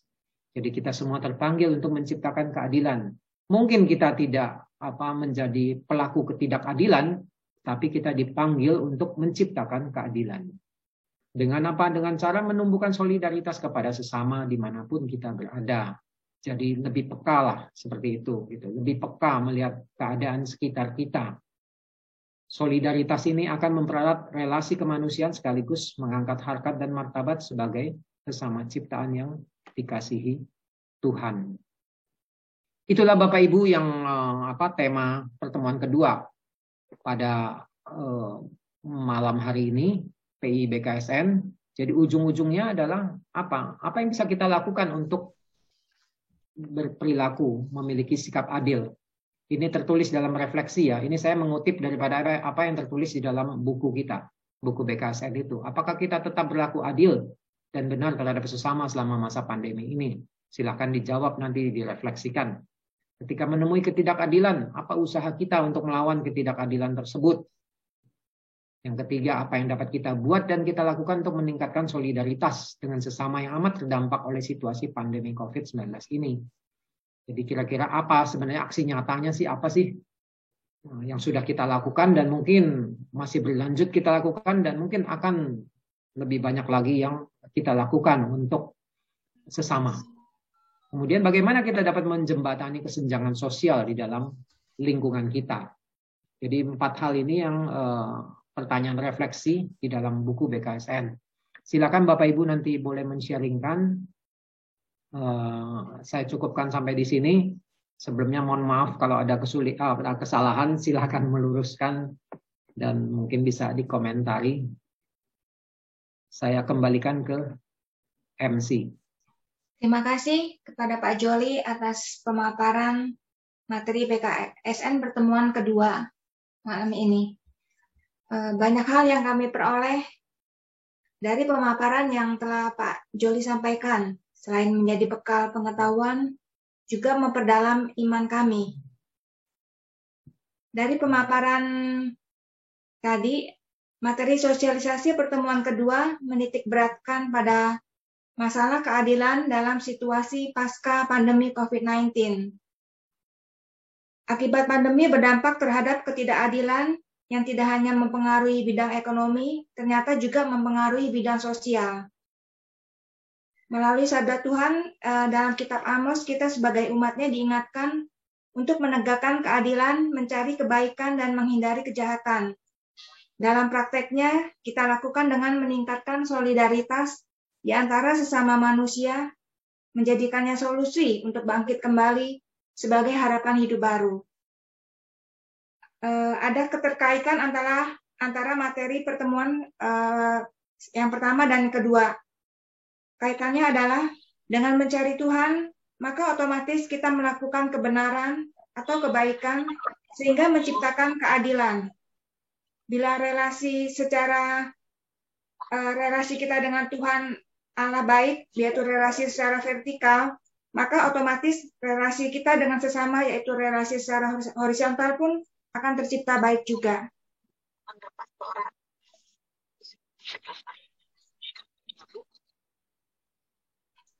Baiklah, Bapak Ibu, kini tiba saatnya pada sesi tanya jawab.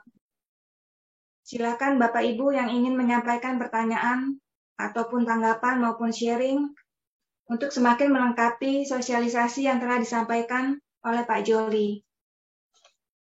Mari Bapak Ibu, Ketua Lingkungan, Fasilitator, silakan menggunakan waktu ini.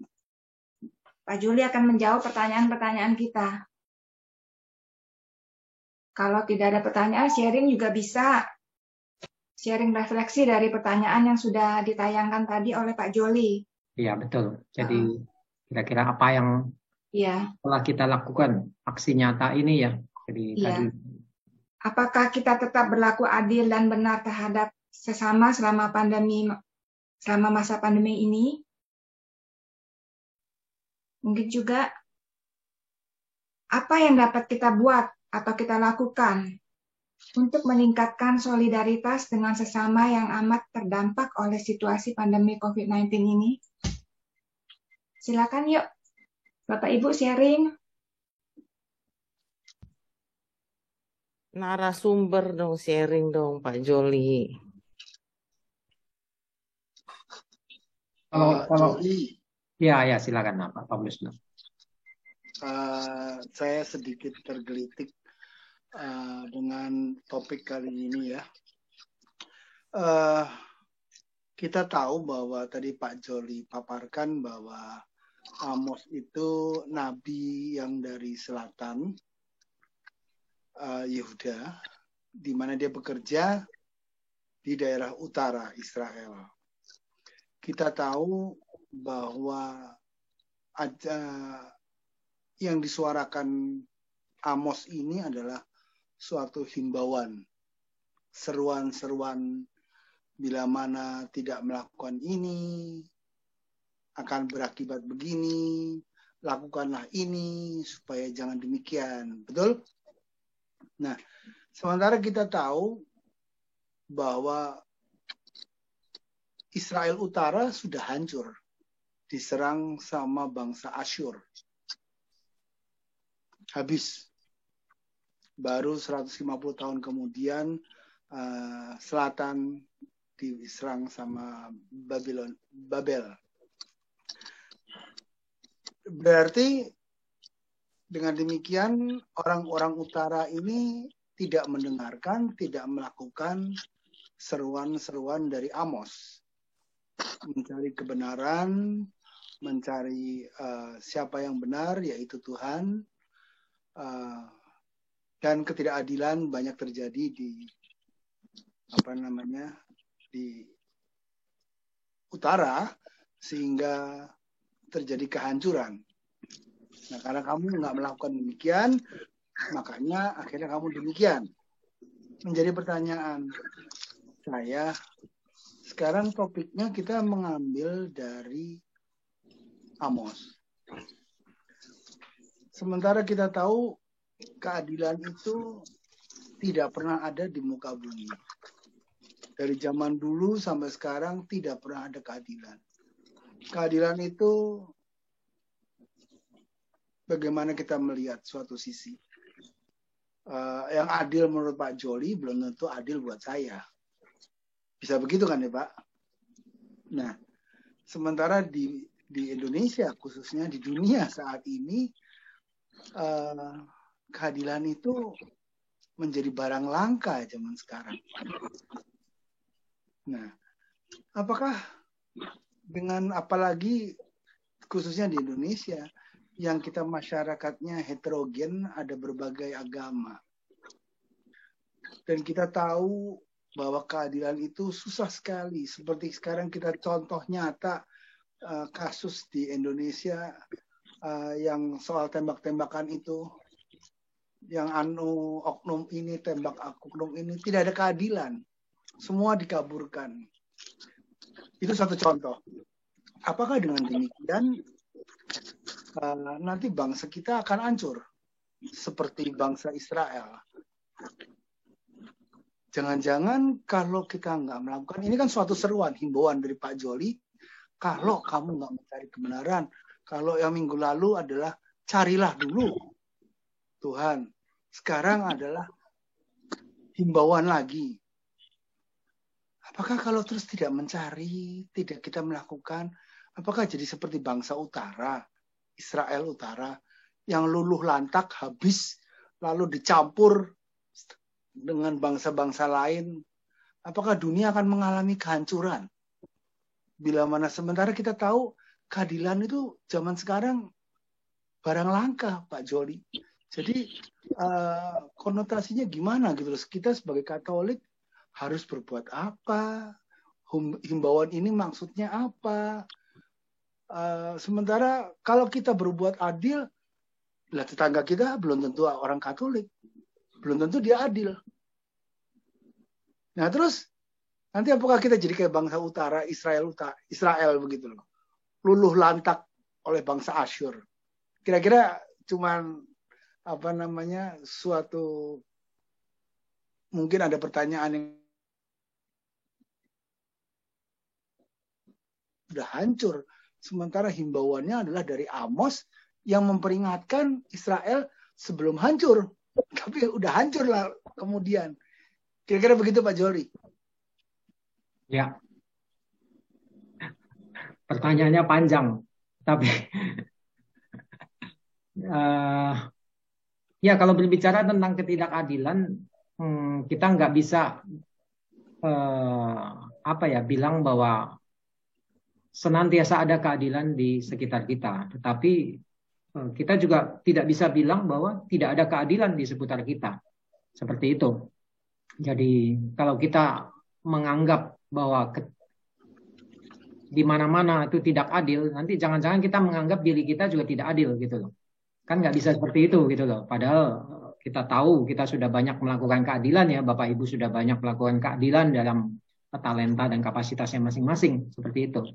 Jadi apa yang mau dikatakan di dalam kitab Amos, terutama bab 5 ayat 14-17, untuk menegakkan keadilan, itu betul seperti kata Pak Paulus, itu kan sifatnya teguran.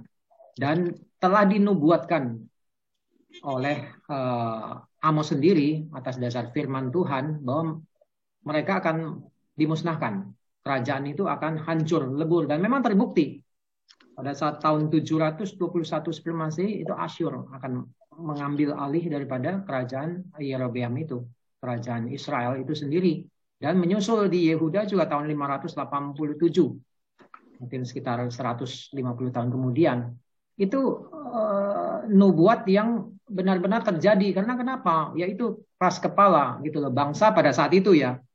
Kita nggak berbicara saat ini. Pada saat itu gitu loh. Jadi kebobrokan moral, kemunafikan beragama itu mungkin sudah dalam pandangan Allah. Itu sudah tidak bisa toleransi seperti itu, sehingga ya nubuat itu pada akhirnya terlaksana, terjadi gitu loh.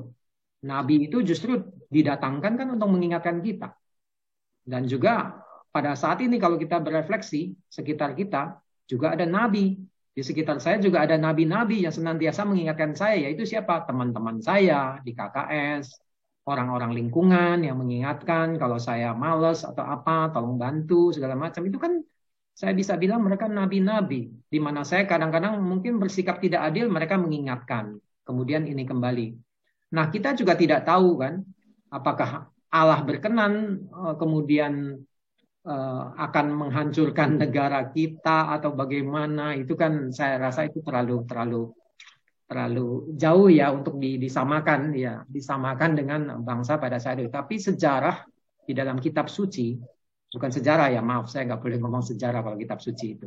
Jadi apa yang ditulis di dalam kitab suci itu kan kita anggap satu kebenaran, seperti itu ya. Jadi itulah yang terjadi dan itu menjadi refleksi pada saat sekarang. Dan sekarang kan kita tidak bisa tahu apa yang akan terjadi selanjutnya. Yang bisa kita lakukan adalah melakukan pertobatan, melakukan hal yang tidak baik menjadi hal yang baik. Tentunya ya belajar dari Nabi sendiri gitu loh. Dan keadilan itu saya tidak sepakat kalau dibilang tidak ada adil. Teman-teman kita sekarang yang hadir ini juga rata-rata adil semua nih. Jadi kalau nggak adil ini nggak pada hadir. Karena kenapa? Mengenal Tuhan. Jadi datang ke pertemuan ini untuk mendengarkan sabda Tuhan. Jadi sudah tahu kebenaran, pasti juga keadilan yang seperti tadi ya dijelaskan oleh kitab Amos seperti itu.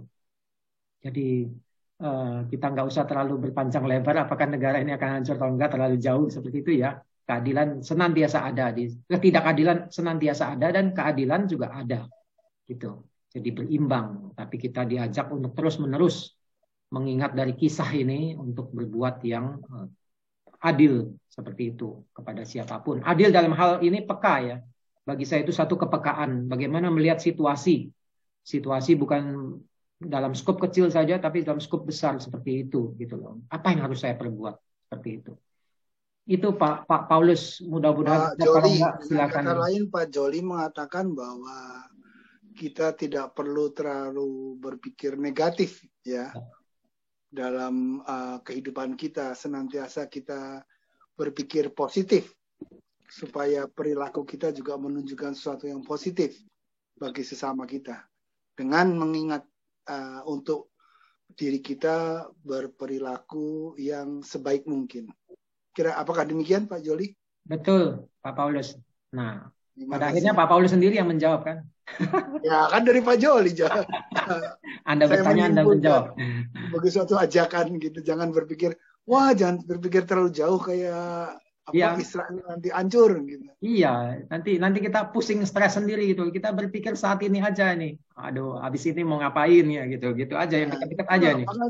Sementara kan kalau diambil contoh dari Amos ini kan kita lihat bangsa Indonesia apalagi dunia saat ini kan ya bukan tidak ada keadilan tapi penuh ketidakadilan gitu loh. Apa jangan-jangan gitu kan seringkali ada kayak misalnya dari tempat tetangga kita itu kan seringkali bertobatlah, anulah, inilah. Nah, kalau nggak begini kamu akan begini. Nah, berarti ini suatu seruan, ajakan supaya kita tetap berpikir dan bertindak positif ya Pak Joli.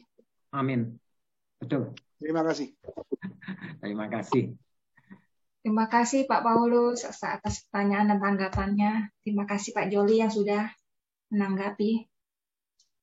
Ayo Bapak Ibu yang lain. Ada Ibu Maurin nih. Bu Maurin. Ya, malam, Bu Diana. Malam. Tanggapan Bu Maurin. Teman-teman. Ya, saya sedikit berkomentar ya.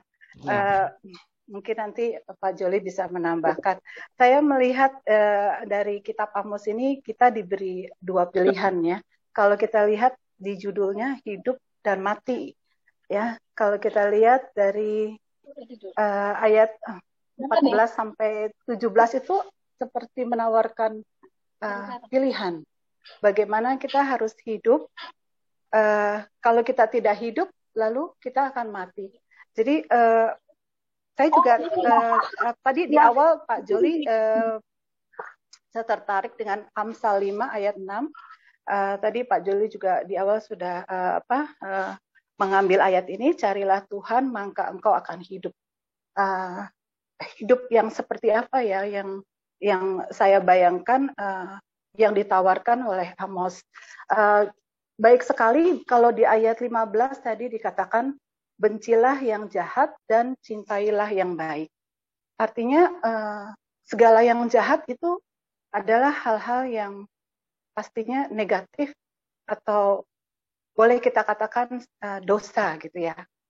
Segala yang jahat itu pasti dosa. Nah, mungkin Amos juga menawarkan kepada kita untuk hidup yang penuh dengan pertobatan, maka kita akan mempunyai relasi yang baik kepada Tuhan dan sesama.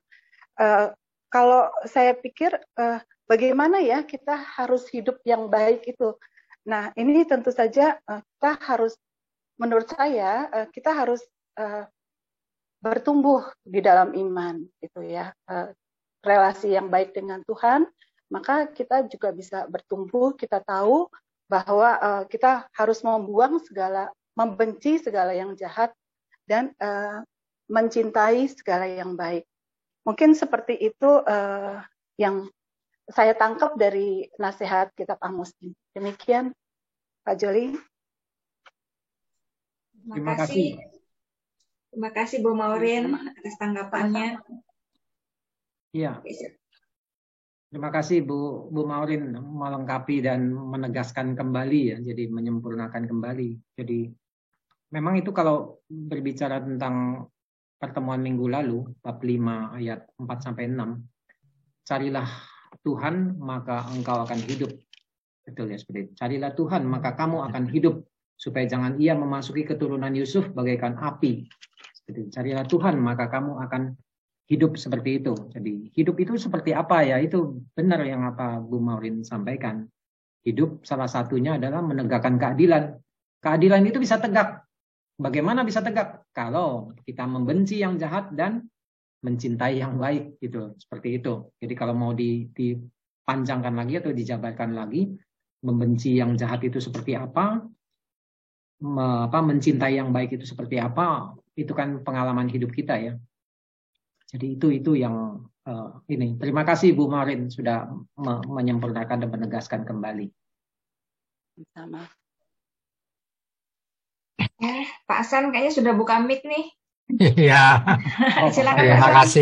Terima kasih Luciana, Pak Joli. Iya. Malam. Tema kita di pertemuan kedua kan Allah sumber harapan untuk melawan ketidakadilan. Saya fokus pada kata ketidakadilan itu sendiri. Saya melihatnya,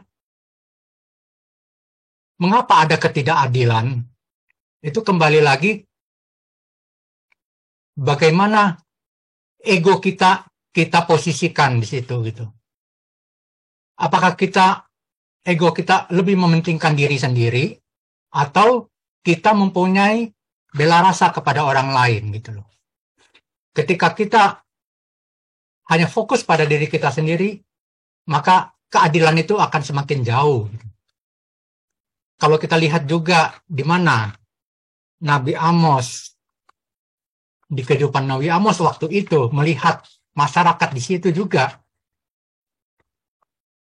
Masalahnya karena ada keegoan dari masyarakat itu sendiri yang hanya mementingkan diri sendiri. Nah, terkait juga dengan kondisi kita sekarang. Apalagi di masa-masa pandemi yang banyak orang-orang yang terdampak karena pandemi ini. Kalau kita lihat banyak orang yang kehilangan pekerjaan, keluarga yang terlantar karena tidak ada nafkah. Apakah ego kita ada di situ? Atau kita mempunyai bela rasa kepada orang-orang lain? Kalau kita ego, kita kedepankan, kita tidak peduli dengan orang-orang lain. Nah, apakah kita bisa diam begitu saja melihat orang-orang itu kelaparan sampai meninggal? Atau kita mempunyai kepekaan, bela rasa kepada mereka? Karena kembali lagi, semua ciptaan Tuhan itu mempunyai hak hidup kan? Apakah kita bisa membiarkan orang lain mati kelaparan? Bukankah mereka juga mempunyai hak hidup? Nah, bagaimana? Kembali lagi seperti Nabi Amos yang orang bukan siapa-siapa, sebagai gembala,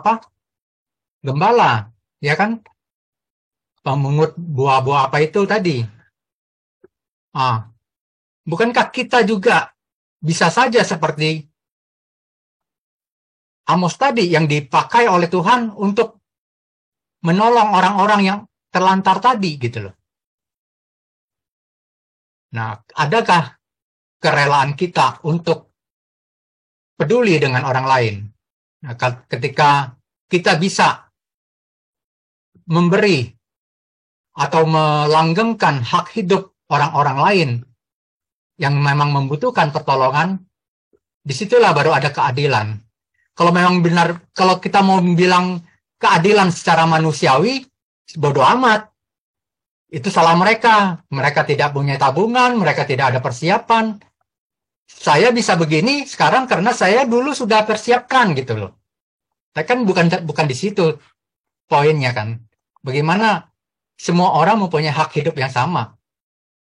Dan itu salah satu tugas kita juga sebagai perutusan untuk membantu orang-orang supaya mereka juga bisa mendapatkan hak hidup gitu loh, yang layak. Kelihatannya sepertinya di situ yang saya lihat, yang saya titik beratkan, keadilan atau ketidakadilan, kita lihat ego kita, di mana kita posisikan ego kita di situ. Begitu ya, Pak Joli. Teman-teman, kalau ada yang kurang boleh ditambahkan atau dikoreksi. Terima kasih.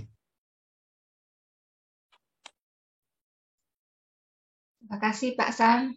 Pak Joli mau menanggapi? Ya, silakan yang lain kalau mau menanggapi ini satu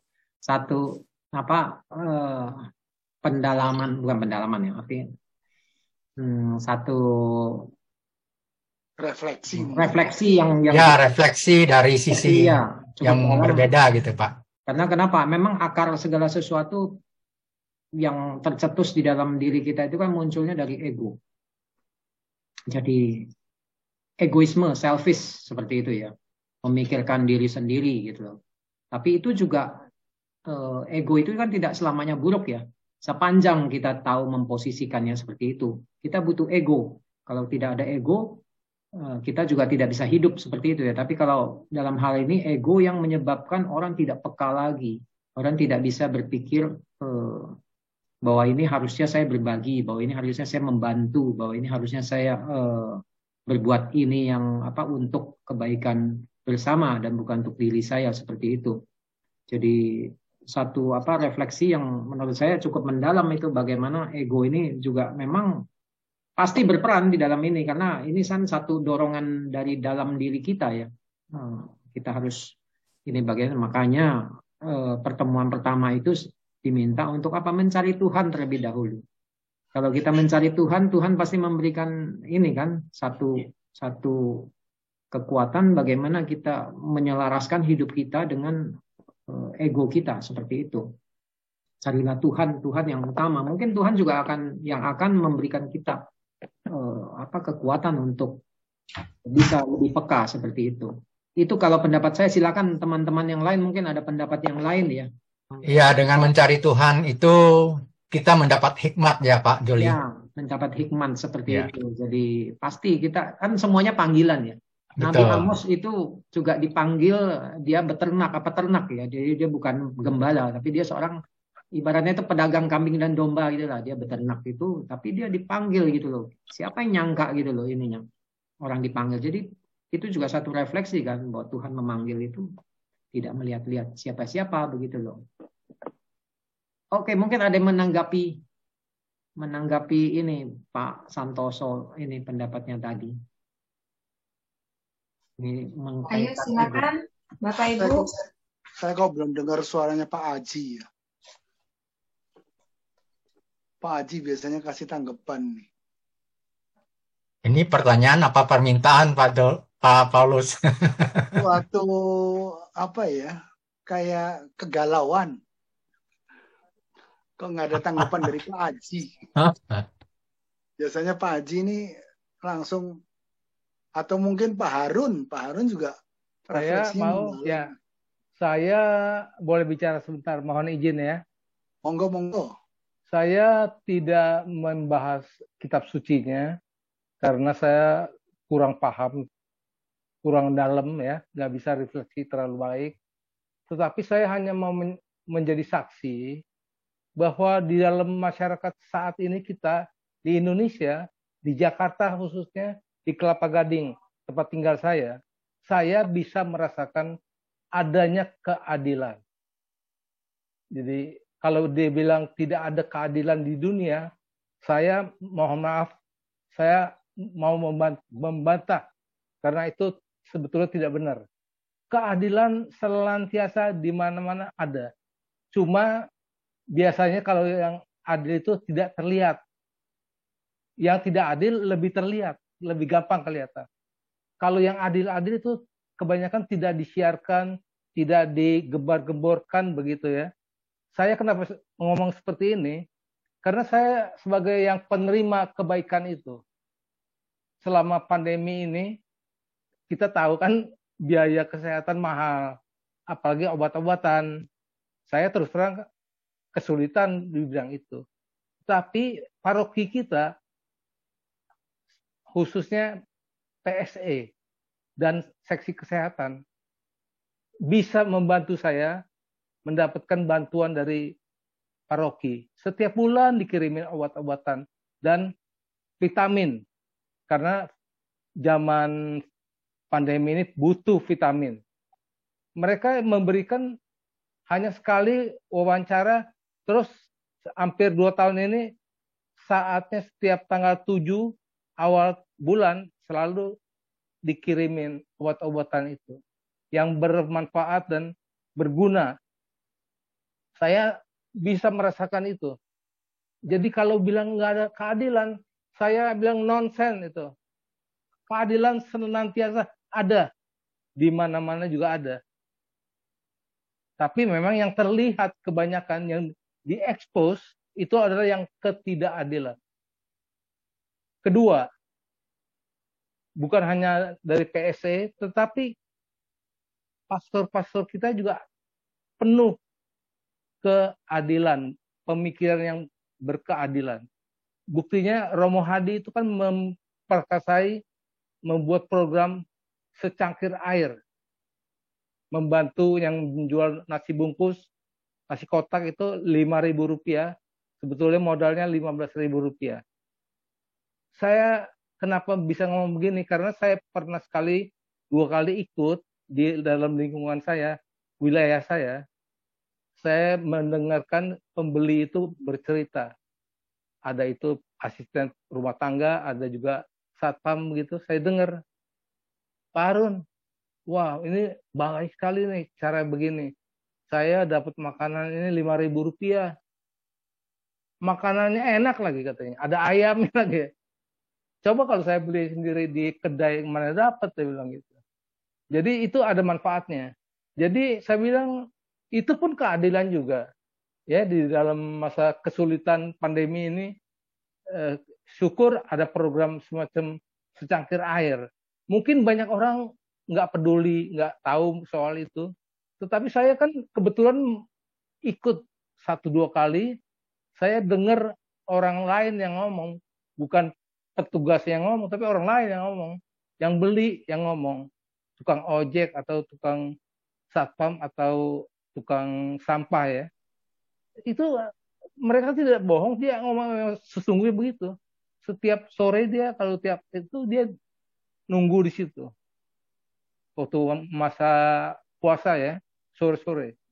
Dia tunggu selalu untuk membaris membeli makanan yang enak tapi harganya nggak terlalu sulit dijangkau. Mereka bisa menjangkau Rp5.000. Bahkan petugas ada yang baik hati dan murah hati. Saya juga lihat sendiri. Ada pembantu yang uangnya nggak cukup. Dia mau beli 2 bungkus, nggak cukup. Malah dikasih subsidi lagi supaya dia bisa beli. Itu dari kocek si petugasnya dari wilayah atau lingkungan kita. Jadi saya melihat tidak ada yang suruh dia, tapi dia inisiatif berbuat baik itu. Jadi nggak ada salahnya saya ngomong terus terang begini. Karena apa yang saya rasakan, apa yang saya lihat, apa yang saya saksikan, itu adalah kebenaran yang tidak bisa dipungkiri. Dan itu menjadi saksi hidup gereja kita di Kelapa Gading ini. Terima kasih Pak Joli. Terima kasih Pak Harun. Terima kasih Pak Harun. Pak Harun. Tuh menjawab Pak Paulus tuh tadi itu. Iya, sangat informatif sekali gitu loh. Mungkin ya benar kata Pak Harun bahwa kurang terdengar, kurang merata terdengar, tapi dengan adanya penjelasan dari Pak Harun ini menambah wawasan kita ya Pak Joli ya. Terima kasih Pak Harun. Ya, Pak Bambang kok silakan. nggak ada suaranya ya, Bu Lucy? Silakan nih, banyak kaling-kaling baru nih. Oh, Ayo sharing. Ada yang langsung jadi korwil lagi. Yovita. Ayo sharing Yovita. mungkin masih malu kali Bu Lucy. Ayo Borosita. Kurang afdol nih kalau ketua belum ngomong. Narasumber dong suruh sharing nih. Pak Joli hebat nih lagi ngurusin Pak Joli variasi. ntar tinggal nanggapin, Bu. Ayo sharing dulu dong.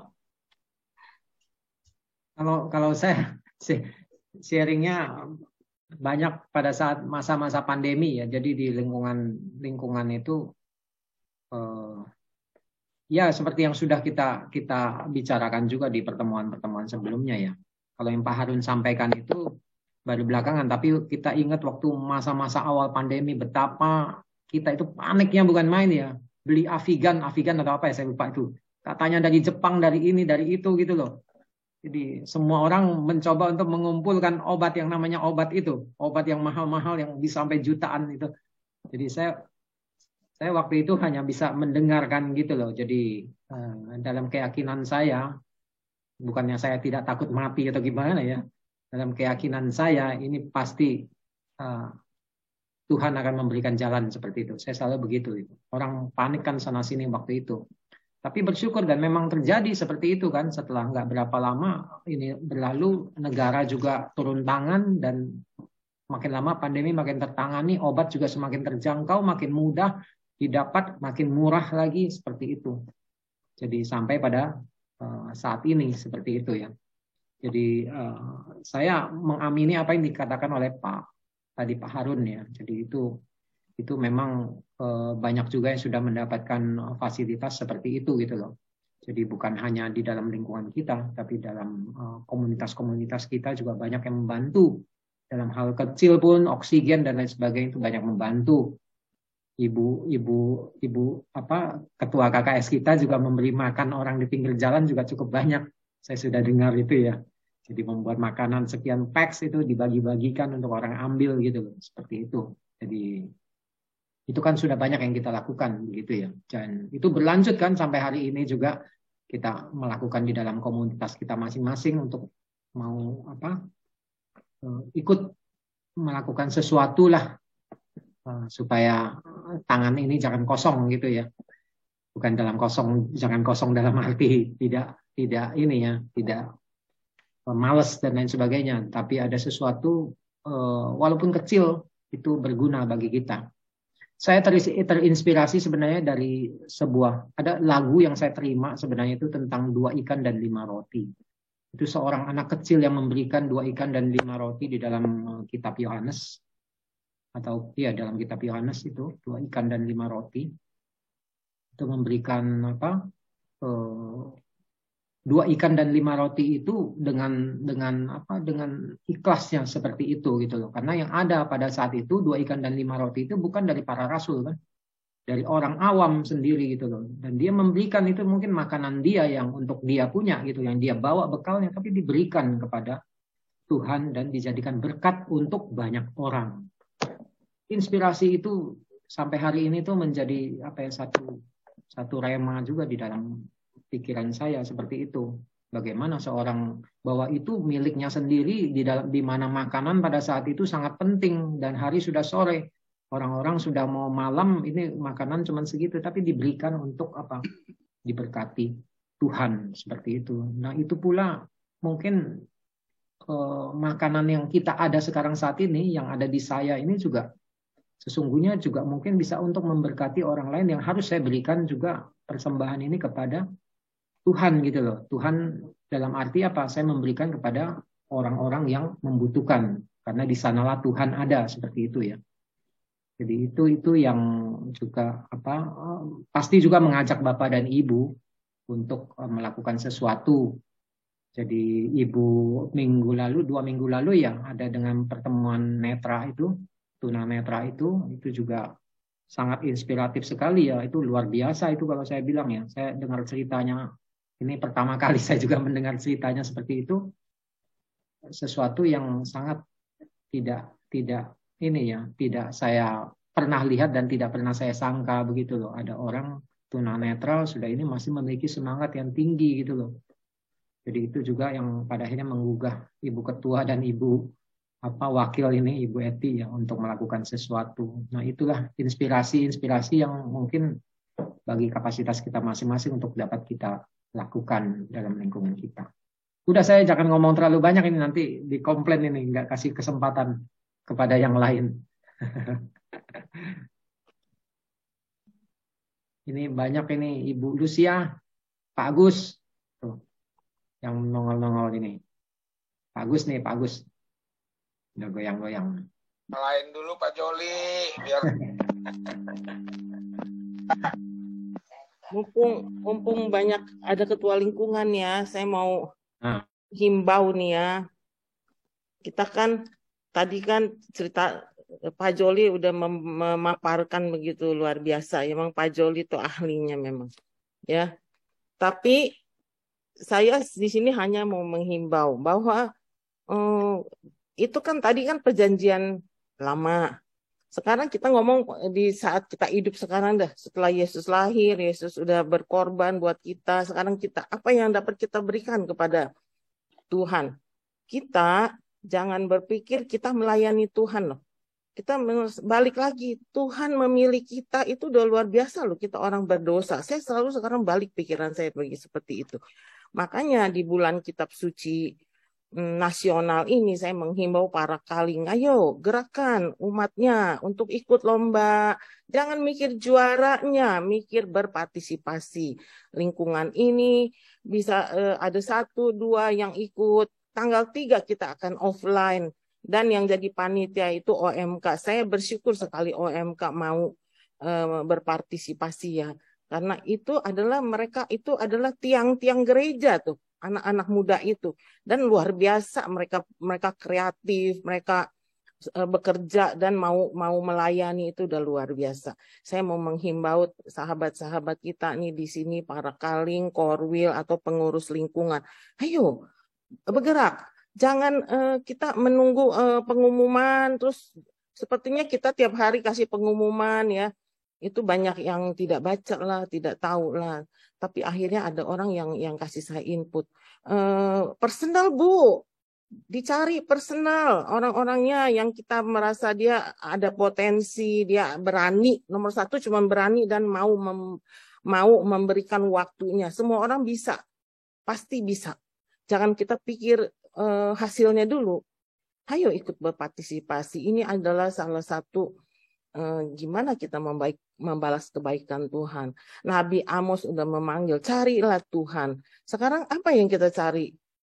Apa yang dapat kita berikan kepada Tuhan? Ya, waktu kita. Tadi ada orang ya WhatsApp saya. Saya mikirin tiap hari, saya monitor siapa yang sudah daftar untuk lomba ya. Saya panggilin yang saya kenal, Pak Haji katanya mau keluar kota. Tapi bener ya Pak Haji, mau keluar kota apa menolak nih Pak Haji? Ayo, ikutlah. Pak Haji tahun lalu ikut. Pak Irwan bersedia ikut. Saya udah bersyukur itu dari lingkungan saya Pak Irwan. Dan saya dari seharian ini, saya keliling. Yang saya kenal saya panggilin untuk menghimbau anak umat-umatnya untuk ikut gitu. Dan saya pikir tadi ada seseorang telepon saya, dia bilang begini, waduh katanya, saya nih jujur anak saya tuh 2 sudah tidak merepotkan saya, tapi dia bilang saya cari urusan sendiri untuk repot begini gitu kan, repot begini. Tapi itu karena relasi saya dengan Tuhan, saya bersyukur bahwa saya dipilih Tuhan. Tadinya saya merasa di KKS ini, waduh saya kecemplung di sini, tapi sekarang saya tidak memikir seperti itu loh. Saya memikir, saya berterima kasih Tuhan kasih saya kesempatan untuk diproses. Saya berterima kasih sama Tuhan, Dia telah memilih saya di dalam segala kekurangan saya, Dia memilih saya.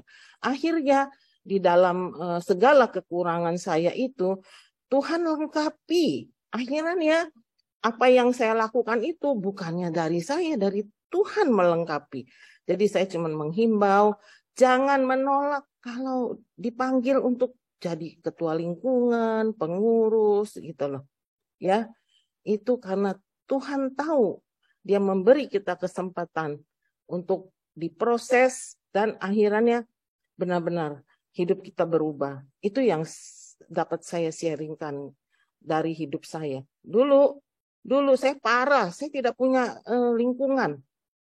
Dari saya muda, saya tidak pernah punya lingkungan. Makanya anak saya, suami saya baptis di gereja yang berbeda.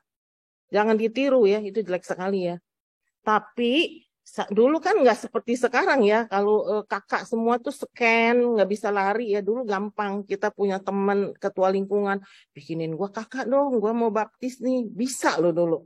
Sekarang tidak bisa. Begitu saya masuk Gading, saya juga belum punya kakak. Ada seorang ibu, Tante Yosefin tuh seberang rumah saya. Dia tiap hari samperin saya. Ayo aktif. Begitu saya mulai daftar, kakak saya dipilih jadi seksi liturgi. Saya ingat benar di lingkungan. Setelah itu, setelah jadi seksi liturgi, kayaknya tambah lama tambah banyak tugas gitu. Dulu saya merasa beban juga ya, padahal saya udah anak udah selesai, saya pengen juga nih pergi ke mana gitu berapa bulan baru balik gitu ya. Tapi ternyata Tuhan nggak mau loh apa yang saya pikirkan itu loh, dia kasih saya tugas sehingga saya mesti tanggung jawab sama tugas itu. Sampai saya mau cuti aja seperti saya kerja loh. Saya cuti saya mikirin hijumnya gimana ya, ini gimana ya, seperti lebih sibuk dari saya kerja gitu. Gitu ya Bapak Ibu ya, itu sharingnya saya. Ayo himbau, gerakan, panggillah kira-kira ada anak muda atau ada lingkungan yang aktif dan dia ada hati mau tarik, suruh ikut lomba. Masuk. Kita tanggal 3 akan offline untuk 3 kategori.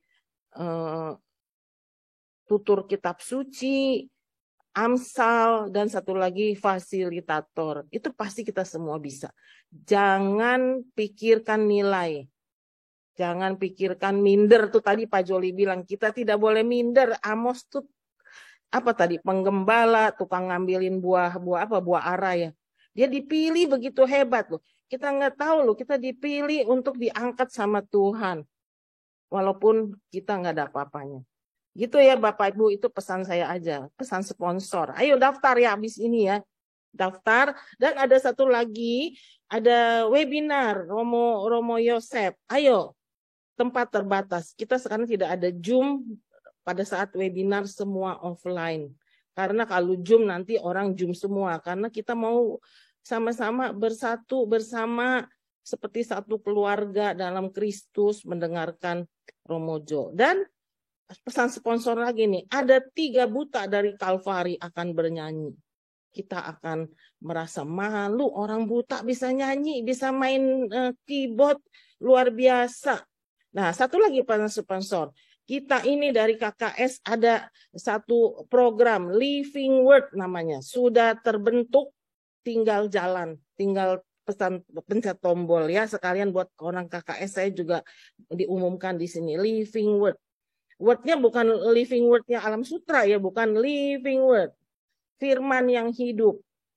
Dimulai dari ya memberikan training orang tunanetra. Tempatnya sudah tersedia, tinggal pencet tombol. Ayo yang mau bergabung dengan kita untuk melayani, kita welcome, kita terbuka. Gitu ya, pesan sponsor nanti akan lebih lanjut lagi. Sekarang yang saya pusingin ini bulan kitab suci, belum banyak nih yang daftar. Ayo daftar dong, jangan bikin malu kita sama KJ sama Dekenat Utara. Gading umatnya 24.000, masa nggak ada yang daftar?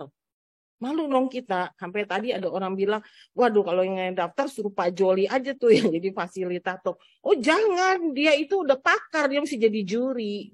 Masa dia jadi fasilitator lomba? Entah yang lain putus dong ya nggak? Waduh. Gitu ya Bapak Ibu ya. Ayo kita banyak program nih. Mari dukung KKS. Kita mesti aksi nyata. Karena di sini saya merasa kita bukan hanya mewartakan firman Tuhan. Tuhan meminta kita lebih dalam lagi. Duk in altum. Aksi nyata. Nomor 1, ayo kita ramaikan. Kita punya bulan kitab suci nasional. kita ramaikan webinar Romo Yosef, dan terakhir nanti setelah ini selesai kita akan jadikan living word kita, ya. Kita bantu sahabat-sahabat kita yang tunanetra sehingga mereka punya wadah untuk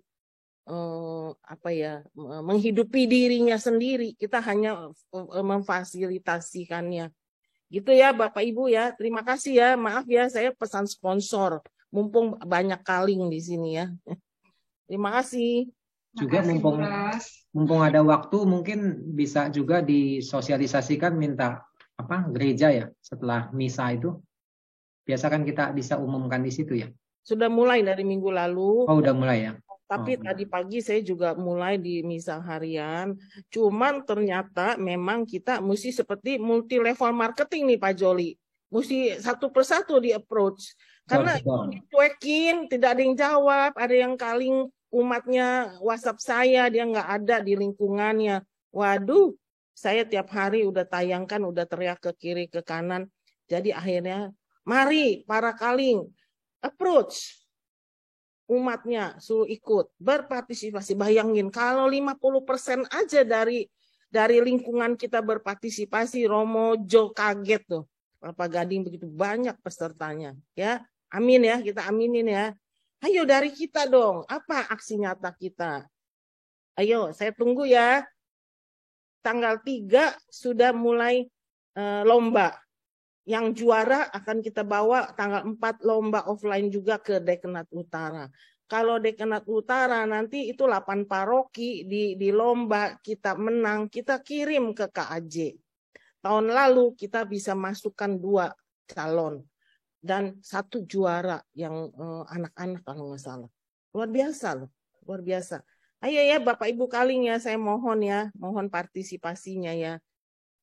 Gitu. Terima kasih. Terima kasih Bu Ros. Sudah jam 9, kita sudahi sesi tanya jawabnya ya. Ada lagi nggak? Oke. Terima kasih Bapak Ibu atas tanggapan, sharingnya maupun pertanyaannya. Sebelum kita akhiri pertemuan ini, saya sampaikan pengumuman bahwa Rabu mendatang KKS Paroki Kelapa Gading kembali akan menyampaikan sosialisasi BKSN untuk pertemuan ketiga dengan subtema Allah Sumber Harapan karena kasih setianya. Kami mengharapkan kehadiran Bapak Ibu melalui Zoom pada hari Rabu mendatang. Mungkin ada pengumuman yang lain, Bu Rosita? Ya, tadi saya sudah umumkan dan himbau, mohon partisipasinya itu aja ya. Supaya kita jangan lupa lihat deadline-nya pendaftaran. Sayang sekali kalau sampai terlambat gitu ya. Saya benar-benar memohon partisipasi Bapak Ibu sekalian. Ayo sampaikan ke siapapun yang kira-kira berpotensi dan punya niat untuk ikut lomba ini ya. Terima kasih. Kita doa bersama ya agar Kelapa Gading ini banyak calon-calon fasilitator, calon ya pokoknya sebenarnya banyak sih. Cuman ini fasilitasi ini dari KAJ ini luar biasa. Jadi jangan tidak dimanfaatkan gitu. Talenta umat kita, umat Kelapa Gading ya. Itu aja Lucy, saya sudah umumkan kan yang minggu depan tetap BKSN PI ketiga ya. Dan ada pertanyaan nih ya, ada pertanyaan dari beberapa umat lingkungan. Kok kita kenapa ya bulan Agustus sudah mengadakan PI, sedangkan BKSN-nya bulan 9? Ya kita sosialisasinya per tema. Jadi kita mengisi bulan Agustus ini supaya ada persiapan. Karena kan banyak lomba-lomba, jadi kan temanya itu nyambung gitu ya. Karena tahun lalu kita mulainya akhir Agustus, itu banyak orang terlambat deadline-nya untuk lomba-lomba itu. Jadi nggak apa-apa tiap minggu. Jadi kalau Bapak Ibu lingkungan mau mengadakannya bulan September pun nggak masalah. Tapi kita tetap sampaikan karena kita juga mau himbau supaya lomba-lomba itu banyak peserta gitu ya. Nggak apa-apa. Ada yang bertanya, boleh Kak bulan September? Boleh, nggak apa-apa gitu. Tapi kita tetap habiskan di bulan Agustus ini untuk sosialisasi itu. Gitu ya Bapak Ibu ya. Terima kasih ya. Ditunggu ya partisipasinya ya. Makasih Bu Ros. Ya Bapak Ibu, ditunggu tuh partisipasinya. Oke, kita akan akhiri pertemuan kita. Nanti doa penutup akan dibawakan oleh Ibu Yuliana. Bapak Ibu, kita siapkan hati untuk pertemuan kita dengan doa. Atas nama Bapa dan Putra dan Roh Kudus. Amin. Terima kasih ya Bapa atas penyertaan-Mu sepanjang pertemuan kami malam ini, sehingga semuanya dapat berjalan dengan lancar. Malam ini kami bersama-sama telah merenungkan sebagian sabda-Mu dari kitab Amos yang disampaikan oleh Bapak Joli, yang mengajarkan kami bahwa Engkau adalah sumber harapan dalam melawan ketidakadilan. Bapa, semoga melalui apa yang kami dengar dan renungkan bersama malam ini akan membuka mata dan hati kami terhadap kesulitan-kesulitan sesama kami. Kami diingatkan untuk selalu menjadi saluran kasih-Mu kepada sesama kami dengan melakukan kebenaran dalam hidup kami. Kami juga mampu bersikap adil dan mau peduli kepada orang-orang yang kecil dan lemah. Bantu kami ya Bapa dengan pertolongan rahmat-Mu, agar kami mampu melakukannya. Bapa, dalam kesempatan ini kami juga mau berdoa untuk teman kami Ibu Ayu.